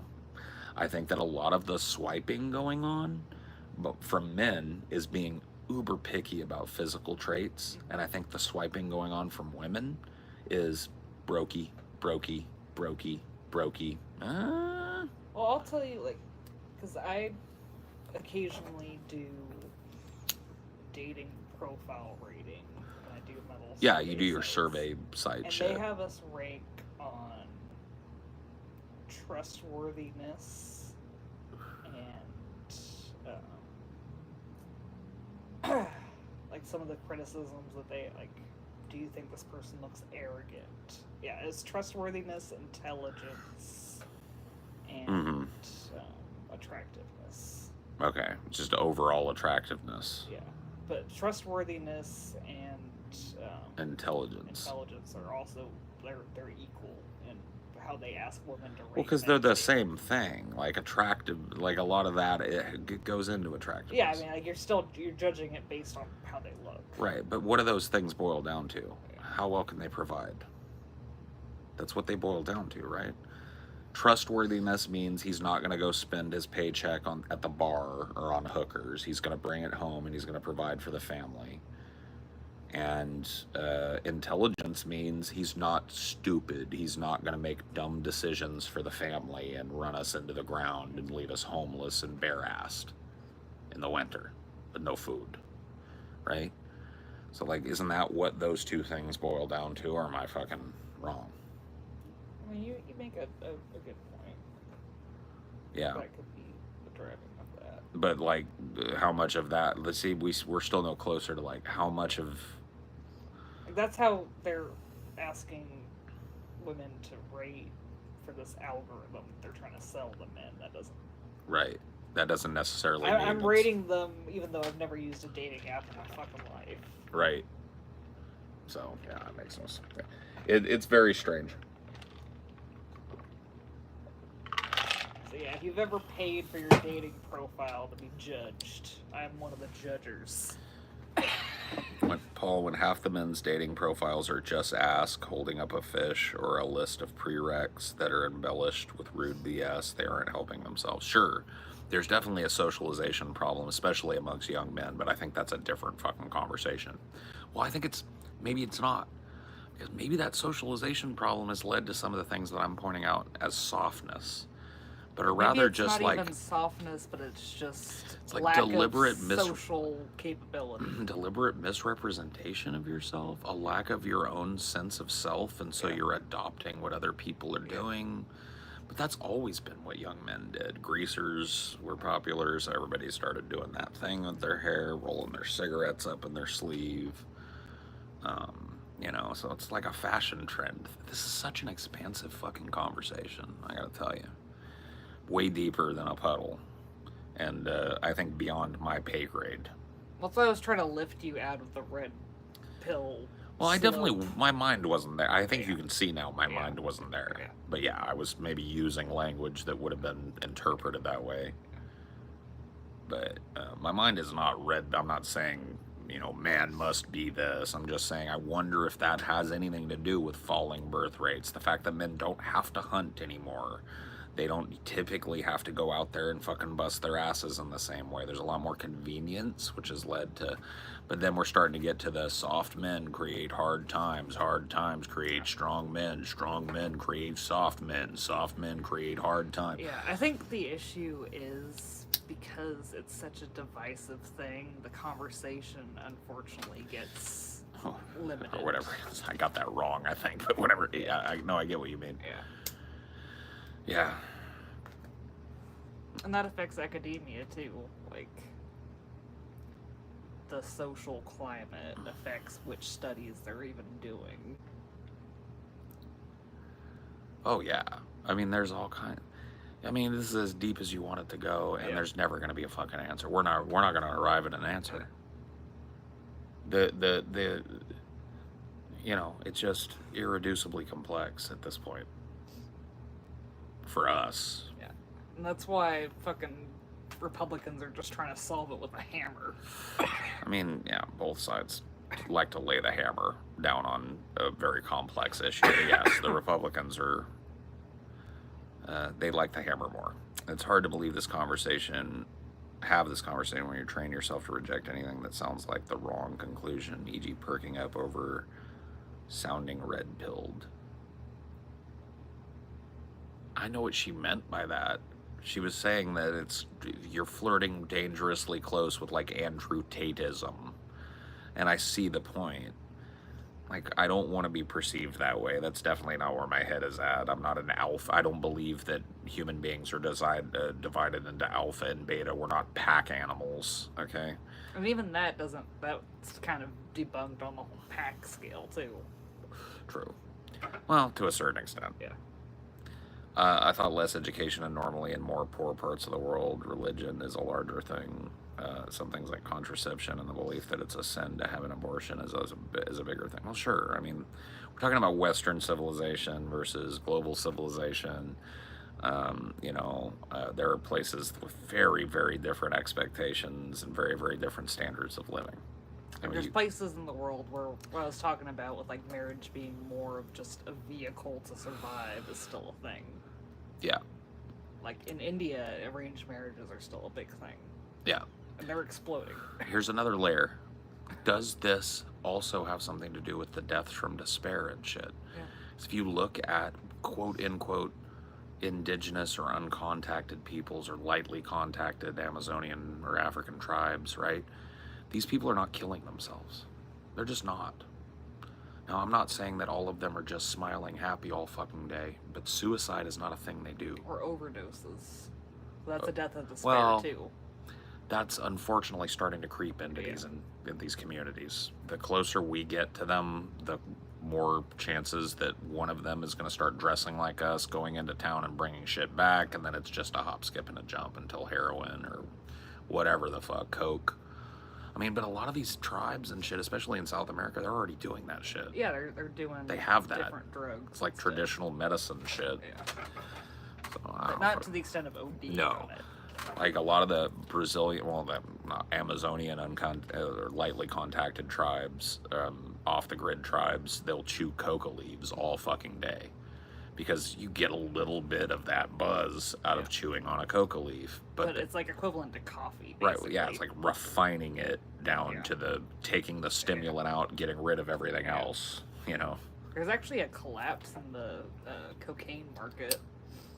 Mm-hmm. I remember reading about that.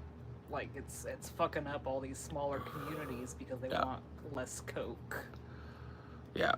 And they want it more, like, industrial. But here's the thing. The reason why coke, is going down is because it always does. Like, coke is fashionable and then unfashionable. Yeah. Like, in the 80s, it was flash as fuck to be a cokehead. Like, you were considered to be, like, a socialite if you were a cokehead. And then in the 90s, you were a loser, fucking boomer, piece of shit if you were a cokehead. Because of the whole crackhead fucking... Crackhead, cokehead, nobody liked a cokehead. My friends were not into cocaine big. I'm not saying that it was never around. It was just, I didn't hang around with people that did a lot of coke. And it was not considered to be a cool drug. There's some of my friends in high school that went down the cokehead path. Sure, they're always going to be. Yeah. But, like, what was hot when I was a kid? Heroin. Heroin chic was a fucking thing. Heroin was a drug that everybody was into in the 90s. Barbiturates in general were fucking huge. Then the 2010s came along and party rock is back. So now it's Molly and Coke again. And now the 2010s are over and people are fucking aging out of that shit. And Coke is on the downturn now because there's just less demand. Plus there's, like, people are afraid because of fentanyl. So many people were getting fucking coke that was laced with fentanyl or had been chopped up with fentanyl at some point during its process and overdosing on it or getting really impure product too. People stepping on it too hard. Like, from what I hear from, like, my parents, they weren't coke heads, but they were into coke. It was the 80s and 70s, right? They talked about, like, how they stopped doing it at a certain point in the 80s because... It just had too much, like... baby laxative. Yeah. That can make you sick too. Yeah. The adulterants that they put in it. Yeah, baby laxatives or baking powder or whatever they're cutting with, right? At a certain point, it can make people sick. Well, here's the problem. It comes in from Colombia pure. Well, here's the thing. It's harvested in Colombia or wherever in fucking South America and Central America, right? It's packaged up. Now, it might be stepped on once there, but usually not. Usually they're selling puro. It goes up, It goes to a fucking big distributor guy. He sells it out to a bunch of fucking little small-time dealers and makes millions of dollars. Those dealers step on it. They pass it to some smaller dealers. Those smaller dealers go like, I could step on this and make double profit. So they step on it. By the time you get it, it's been stepped on 2-3 times. So they've put baby laxative, they put this, and you're getting like 10% Coke, 90% adulterant. And that's what my parents said started happening in the late 80s. What used to be good Coke started to be baby laxative and shitty Coke. Well, especially as the stakes got higher. Yep. Like as the drug war ramped up, you needed to make more money for the risks you were taking. I mean, it was always risky. But and the risk increased. The risk increased, yeah. When the war, like the crack epidemic happened, they really like tamped down on Coke and crack. The DARE program needs to make a comeback. No, it doesn't. It didn't work. The DARE program was a fucking waste of money and a self-aggrandizing, cop-centric fucking piece of shit. If anything, it taught more kids about those drugs than they ever would have learned just fucking around. I gotta tell you, dude, we snickered through it. I got DARE because in my, I don't know when they started doing it with kids. In my era, they started doing it in 7th grade or 6th grade. I can't remember which, but I remember we all, like, they weren't telling us nothing that we didn't already know. Like, we watched movies, we listened to music, and we all had parents that smoked weed or did coke, you know, not in front of us all the time, but we knew they did it. We weren't stupid. We knew about booze, we knew about weed, we knew about coke, we knew about crack. It was all in our fucking music and pop culture, and the cop would just come in there and be like, cocaine is a stimulant. We'd be like, well, the thing with it being the scaremongering is you know one person or you do it one time and the scary thing doesn't happen, then you're like, well, all of this is bullshit then.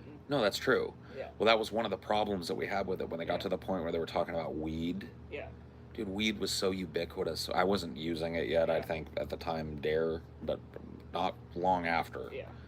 Because... But yeah, they teach you it's this horrible thing, and then it's not, and then you're like, well, everything they said is bullshit. We just knew it wasn't already. Yeah. Like, we'd been around it. Yeah. Everybody knew that weed was pretty fucking normal, especially in Canada. So the seeds of truth and DARE get crushed because of all the scaremongering around it. Yeah. Yeah, no, you're dead on. It's bullshit. You would be way better off. And see, that's the thing, is like, I'm kind of glad I don't have this, like, child conundrum, because there's certain things about raising a child, I don't know if my proclivities are the right thing. Yeah, because I feel like, you know, you're almost, like, wanting to do the opposite of your parents and be way more hardcore. I would want to give more structure than I was given. I don't think maybe I'd be seen as hardcore. I definitely wouldn't want to be a hard ass for no reason, but... And my parents, did provide me quite a bit of structure, just not as I aged up.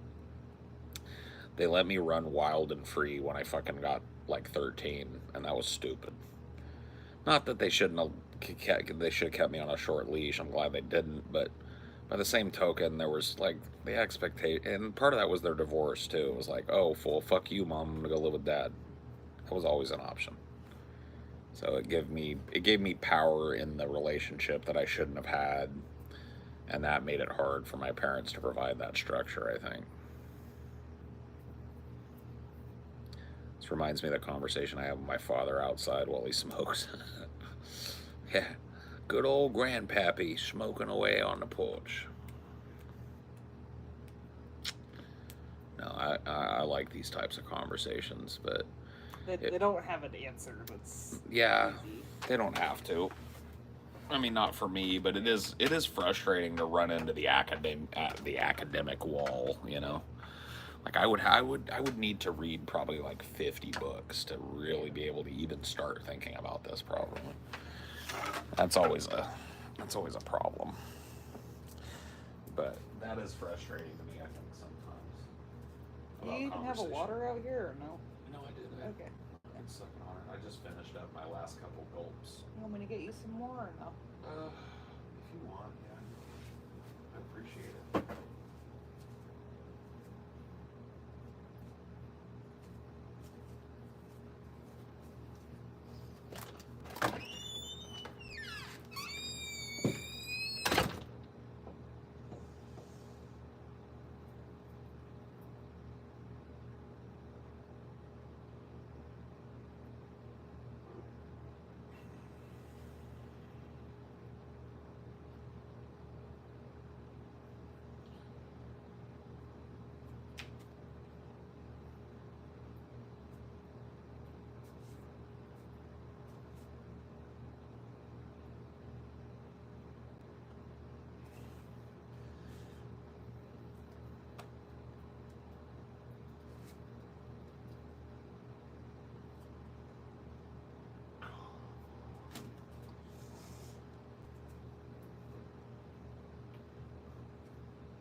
There we go. You've been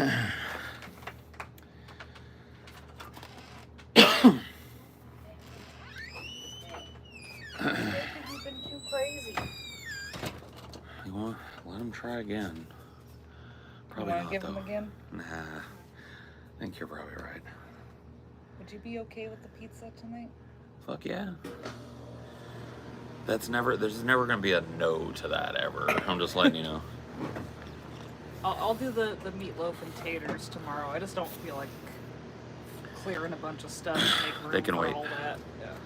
You never got to worry about that. You cook when you feel up to it. Because I know, like, at the times when I know you really want to be cooking, you're always having fun. I can tell. Maybe not like in the same way that outwardly. Like, it's like I look focused and I have this Focused process. And you got your music going and you're doing your thing and you don't look harried. And then there are some days I'll walk out and I was like, she should have listened to me and ordered something tonight. Not that you mess up, you always make a great dinner, but you just, sometimes you look like you're just not in the zone. And it's something I think that you really enjoy doing sometimes, but just not all the time. At least that's how I've always taken it. What's taters? What's taters, precious?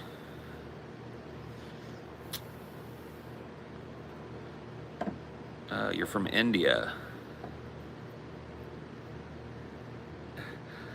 Bro, you have all kinds of... You want like 9 shout-outs with that, bro. I'm just gonna say hi to you. How's that? Hello.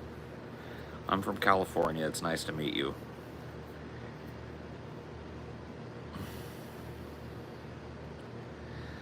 Please don't add each other. It's very confusing on a show like this when people are having side combos about shit I don't know anything about it. Sorry, I put this water really far away from you. No, it's fine, baby. It's no big deal. Yeah. No big deal. So, I've been obsessed with Tekken recently. It's been so long since I played a Tekken game. I think Tekken 3 is the last game I played, and now it's on 8.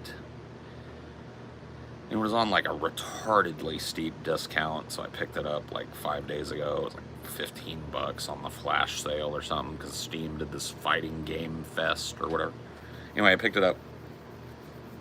And I'm pretty obsessed with it. I'm liking it a lot. I play, I wanted to play Paul, and I think I could probably compete with Paul Phoenix, but I ended up landing on this chick named Zafina, who's got like 4 different stances that she can go into, and usually I'm really like mind-boggled by stance characters, but hers transfer really smoothly, and it's really easy to get in and out of them, and I'm starting to like get better and starting to pick up wins and stuff, and it's starting to feel good. Zafina or Zafira or whatever, I don't know. How do the controls compare to Grand Blue? That's tough. Tekken is almost like its own thing. It's like semi 3D, so you can move. You're up against each other like this, and you can move laterally around each other like that, and the camera shifts, keeps you in that kind of perspective. So it's like a 2.5D almost type of thing. With Tekken, it's all about like, it's less about like controller inputs. I don't know. It's hard to explain. You just tap buttons in sequence in Tekken, and it doesn't really, the timing of it doesn't matter as much. Yeah. So it lets you do things like roll your thumb along the 3, like triangle, X, A, or whatever the fuck, right? Square. Just like in one motion, and it doesn't matter that you did it super fast because you don't have to time the hit exactly. Whereas like in Grand Blue, you kind of, when you hit a button, you kind of, and then you hit another button, you kind of have to time it. Whereas to pull a big long combo in Tekken, you can oftentimes just go like, put it all in. Button masher. Kind of, yeah, because it lets you do crazy shit accidentally a lot more than other games do. But to actually play it, it's basically just it's almost like treating your button pad as another D-pad that controls your moves. Like you learn to slide your thumb between up, down, left, right on that instead of hitting them individually like you would in another game. never got into Tekken or MK. I'm more of a Soul Calibur or Smash Bros guy. Yeah, I like Smash Bros. I would say is a proper button masher. I mean, people get crazy fucking good, but yes. But I mean, like the average. Yes, it's for kids. Yeah. But if you play it at a high level, it's fucking insane. Yeah. But yeah, that's pretty much true of all fighting games nowadays, though. They don't really make prohibitive fighting games anymore.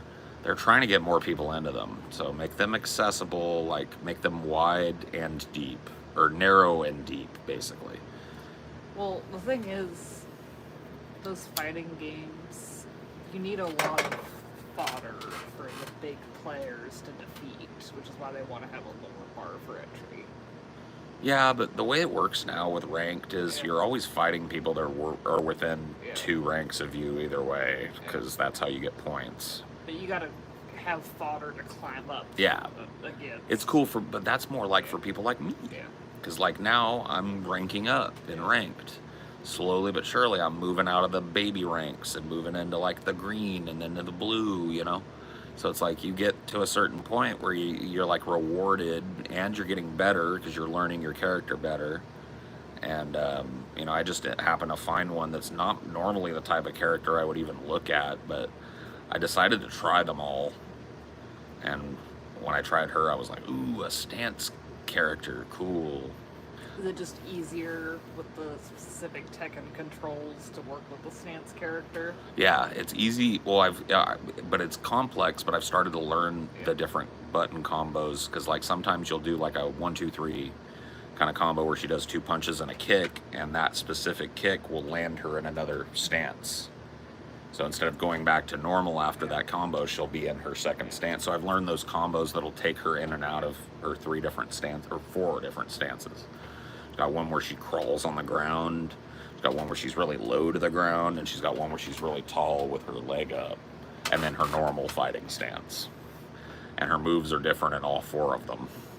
So I've got a big hill ahead of me if I want to learn to get really proficient with the character, but I'm feeling like I'm making progress, which is what I like to do. Down, up, grab, bitch. Yeah. Is it the competitiveness of it, or is it more just the challenge of it? Both. Both? I like the competitiveness of it, but it's not the same. Like, I used to be driven by that way more. Now it's just the challenge of it and liking the flat. And it feels good to pull a combo. You like clawing your way up to the top. Yeah. Feels good to get better. But you don't get the plateau of the single-player game, where at a certain point you get so good that it's just... Yeah. I probably will never get good enough. Like, some people just play exclusively these types of games, and then a lot of people within that community will play 1 or 2 games exclusively. And they are masters. And I think another microcosm going one deeper, a lot of people will just focus on one character within one game. And every game, every time it comes out, they pick that character up, they learn it in and out, every fucking possible thing, you know. And I'm doing a very normie, like, basic version of that, where I'm learning as I go and getting better, and I've mastered a couple things, but I'm just very, very shallow in a very deep game, you know. So, but it's fun. You're right, it's the kind of game where you can have fun at different levels. Check his hard drives. Bro, it's funny when people make that type of joke, because it's like, if they did check my hard drive, it would be the most boring fucking hard drive ever. Yeah, it'd literally be like pictures of memes that I've used for Discord. Like, they wouldn't find one porn, not a stitch of porn. They would find no personal communications other than my email and shit. That's which not is your hard drive. right, that's not on my hard drive, that's stored. You know what I mean? It's just like, it's so funny. People think that everybody's hiding shit on their computer. I'm so fucking tech savvy that I know better than to put anything I wouldn't want somebody else seeing on a fucking computer. Other than, like, my, you know, I risk my personal info and shit, because you kind of have to. That's always risked. Right. There's never not been a time where that shit hasn't been pursued. But as far as, like, dude, if I'm going to spank the monkey, I don't need to save that shit. There's infinite material. Yeah, there's infinity material, and I gotta be honest with you, as I get old, there's infinity material up here. Like, I don't need the constant visual overstimulation that is current day porn. I'm not saying I never look at it, but I don't save it. I don't have a collection of it. I don't see any need to. Like, I never go like, I'm gonna revisit this one, let me save it. Like, that just, I've never been that way with porn. And so I don't have that, you know what I mean? It would be just the world's most boring, inconsequential hack, but you know what I mean? Never understood the spank bank. I mean, it made sense back in the day to have some magazines stashed because you didn't have easy access to porn, but like, now that it's basically like porn heaven, like the internet is basically made for pornography, and it's every type of porn that you could possibly fucking imagine right at your fingertips. And that now, like nowadays, in the last 10 years, it's really gotten like specialized. They've really started to drill down into the micro fetishes and shit. It's everywhere. Everything that you could possibly be into is out there in spades. Even just on social media. Oh yeah, every social media fucking platform that like your grandma's using to talk to her sewing circle, there are people like gooning obsessively on that same site, bro. Facebooking it up, Twittering it up, fucking Instagramming it up. It's just porn, Reddit, porn. Every fucking thing is porn. Dude, even YouTube with its restrictive ass shit is filled with these like medical videos that are clearly just to show off titties and pussy. You've seen them. Well, the guy that got away with his yeah, showing his whole fucking, stretching his whole butthole open for the camera. I mean, come on, bro. It's all porn. Even Tumblr with its porn ban, people just were stubborn and just kept doing it the whole time. And bro, for like 10 years or more, it's incognito or bust. Dude, I saw recently, because I was watching the Boogie shit, I saw on that fucking Keemstar show, LolCal Live, that the other fat guy on the show, Wings of Redemption, got caught because he was sharing his screen and he was typing something in, and there was a saved search in there of like black transsexual porn, and it was like page 5 of like the listing. And so they're making fun of him mercilessly because he's stupid and doesn't turn on incognito mode when he's gooning. Dude, I figured out... Not that it makes it invisible, but like it makes it so it's not auto fucking... No, it doesn't make it invisible to your ISP, but it makes it to where like your computer isn't storing it as search data and it's not coming up automatically when you type W.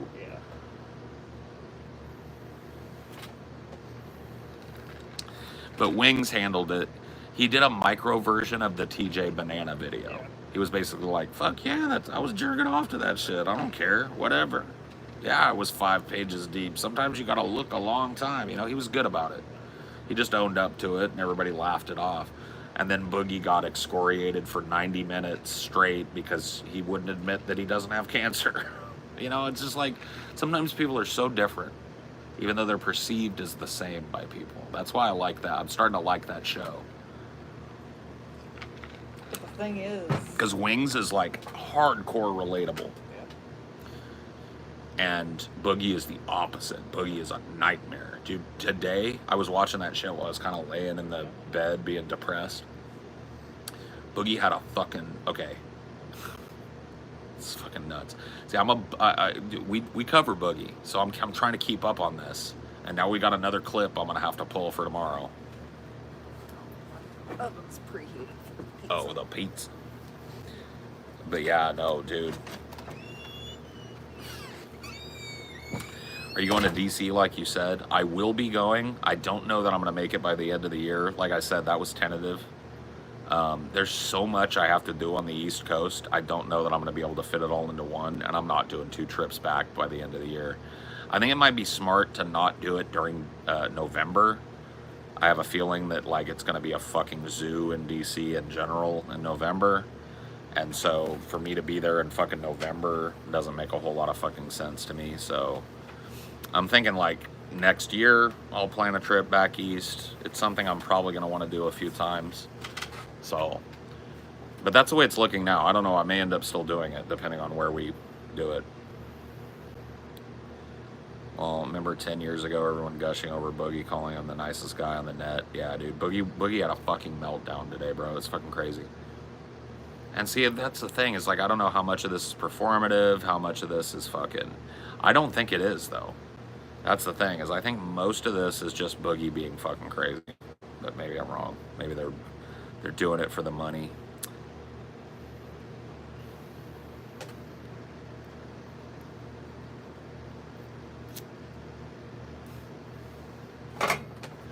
I don't know, dog. Don't ask me, dog. I know, today was insane, bro. He was literally screaming about how he wants to die, hitting himself in the head. Keemstar said, like, he was pulling hair out of his head at one point and fucking punching himself in the face, slapping himself all hard. He's like one of those people that, like, I don't know, I don't like diagnosing people, but he's definitely like one of these people that uses self-harm as a way to punish other people. So he feels hard done by because nobody's buying his lies, and his quote-unquote friends on LolCow Live aren't backing him up. And so his reaction to that is to punish all of them by making them worry about him for fucking 48 hours. Screaming about killing himself when he's never going to kill himself. Like, Wings had him fucking down pat today. Wings didn't say much, but every time he chimed in, he was like, you guys are fucking crazy, dude. He's like, I know you guys are worried about it and shit, and I know you did the right thing calling the cops. That's what you gotta do. He's like, Boogie ain't never gonna fucking hurt himself. Not really, not seriously, not in a way to try it. He's like, he doesn't have the fucking stones for that. He's been doing the same shtick for 10 fucking years. Oh, poor me. Every time he gets caught in some bullshit, he's gonna kill himself over it, and then his community has to rally, and the internet has to rally. He's like, this is just bullshit. This is just what he does when he's caught. He's like, this is how he gets back at you guys. It gets back at you for not fucking believing his lies.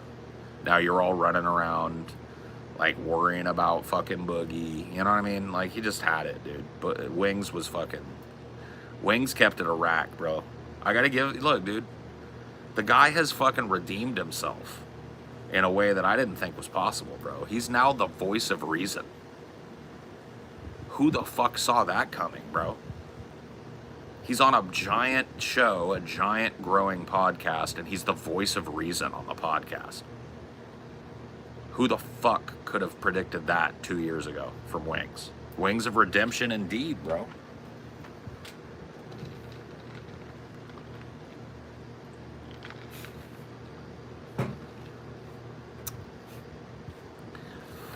I keep typing shit, and then you say it just before I can open my tab. Great minds think alike, dude. What are you gonna do?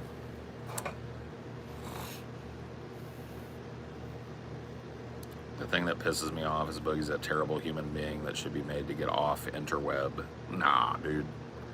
Nah, bro. You ain't gonna fucking gatekeep a fucking weirdo like Boogie off the internet. As long as they're... Dude, look. As long as there's one motherfucker that's willing to pay $5 to gawk at the freak show, there's gonna be a freak show. Dude, Wings, like, he might be all fucked, or not Wings, but Boogie, he might be all fucked up. I think he is way fucked up. And mostly in a manipulative way. I don't think he's anywhere near as bad off as he tells people he is. I think that's all part of his manipulation shit. But, there's a part of him that knows exactly what he's doing. He's ginning up all this fucking crazy backlash against him. He's eating off of this, dude. You know what I mean? Yeah, Wings and Boogie, I know. They're like, Wings even said today, he's like, you know what, Boogie, me and you are the same person. I was like, that's the first wrong thing Wings has said, because you know what? Say what you want about Wings. I think Wings has got a good heart. I think he's cute with his little wife, Kelly, or whatever the fuck. I think he's fucking pretty fucking dead on the money with his street smarts and his common sense and shit. I think he said some dumbass shit. And I think he's had his own mental health crises in front of the camera and shit. I ain't trying to... He's also beat the surgery. You can't fucking give him... But I'm just saying. You know? I feel like Wings is like... grown up a lot in the last couple years, and it shows on that show in a big way. I almost met Boogie at a video game convention, but lost the chance. Yeah, dude, go meet Wings. I kind of want to meet Wings now. He seems like a bro. I feel like I could chill with Wings and like just drink a fucking 12-pack with Wings. You know what I mean? He's a normal dude, but is a top-tier rager. Yeah, no, he's a good rager, yeah, but he doesn't rage as much anymore. Yeah, I met Boogie. It's like me, bro. My rage is very selective now because I'm not driven by it in the same way I was when I was younger. I feel like he's going through that same shit. Yeah, I met Boogie at a Comic-Con. I don't want to meet him again. Yeah. I don't know, dude. I'd still meet Boogie. I want to see that chicklet fucking smile in person, bro. I want to take a picture and be like, hey, could you take a selfie with me? And let him put his arm around me and then, like, have my face be like, you know what I mean? Like, take a fucking, like, an anti-selfie with him. Cheers. I look like I'm about to throw up.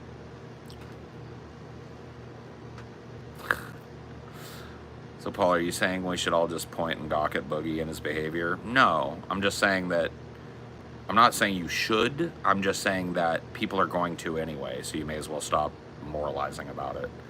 Like, the guy's getting as much benefit as he is harm out of this. And he's not going to stop. So you may as well just fucking watch, or not. But this idea of, like, people more like, he should be kicked off the internet, it's like, man, good luck. Good luck with that shit, dude. Keemstar is, like, proof that some people just can't be canceled. Most people just can't be canceled. Paul is drawn to the orbit of Boogie. Oh no, dude.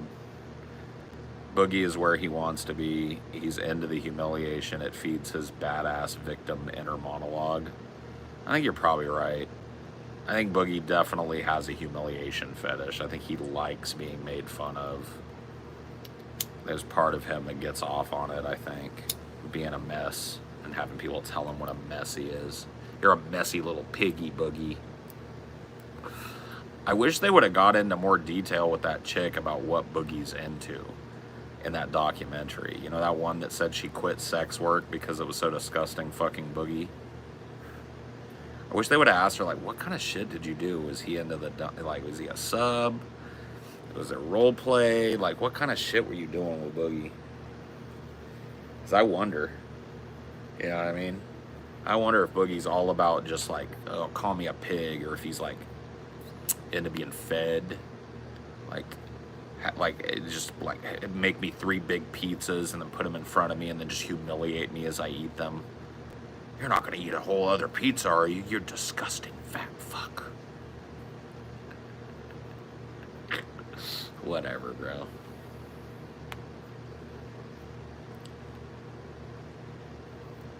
Paul should fight Boogie and Wings. Oh, shit. 2v1? I don't think I'd win that. I think Wings would probably catch me with a fucking right cross, and I'd probably end up... Well, I was pummeling Boogie, because I'm definitely, like, gonna go for Boogie instinctually first.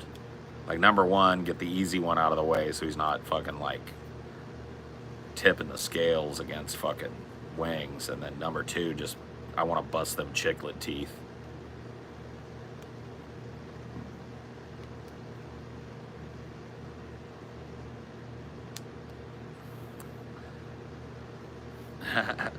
I don't think so, bro. 3 versus 3. Hell in a Cell. Yeah, dude. Pessimist Productions versus Lolcow Live. Keemstar, Boogie, Wings versus TJ, Scotty, Paul. Fight. Anyway, I gotta go. I'll see you guys later. Bye.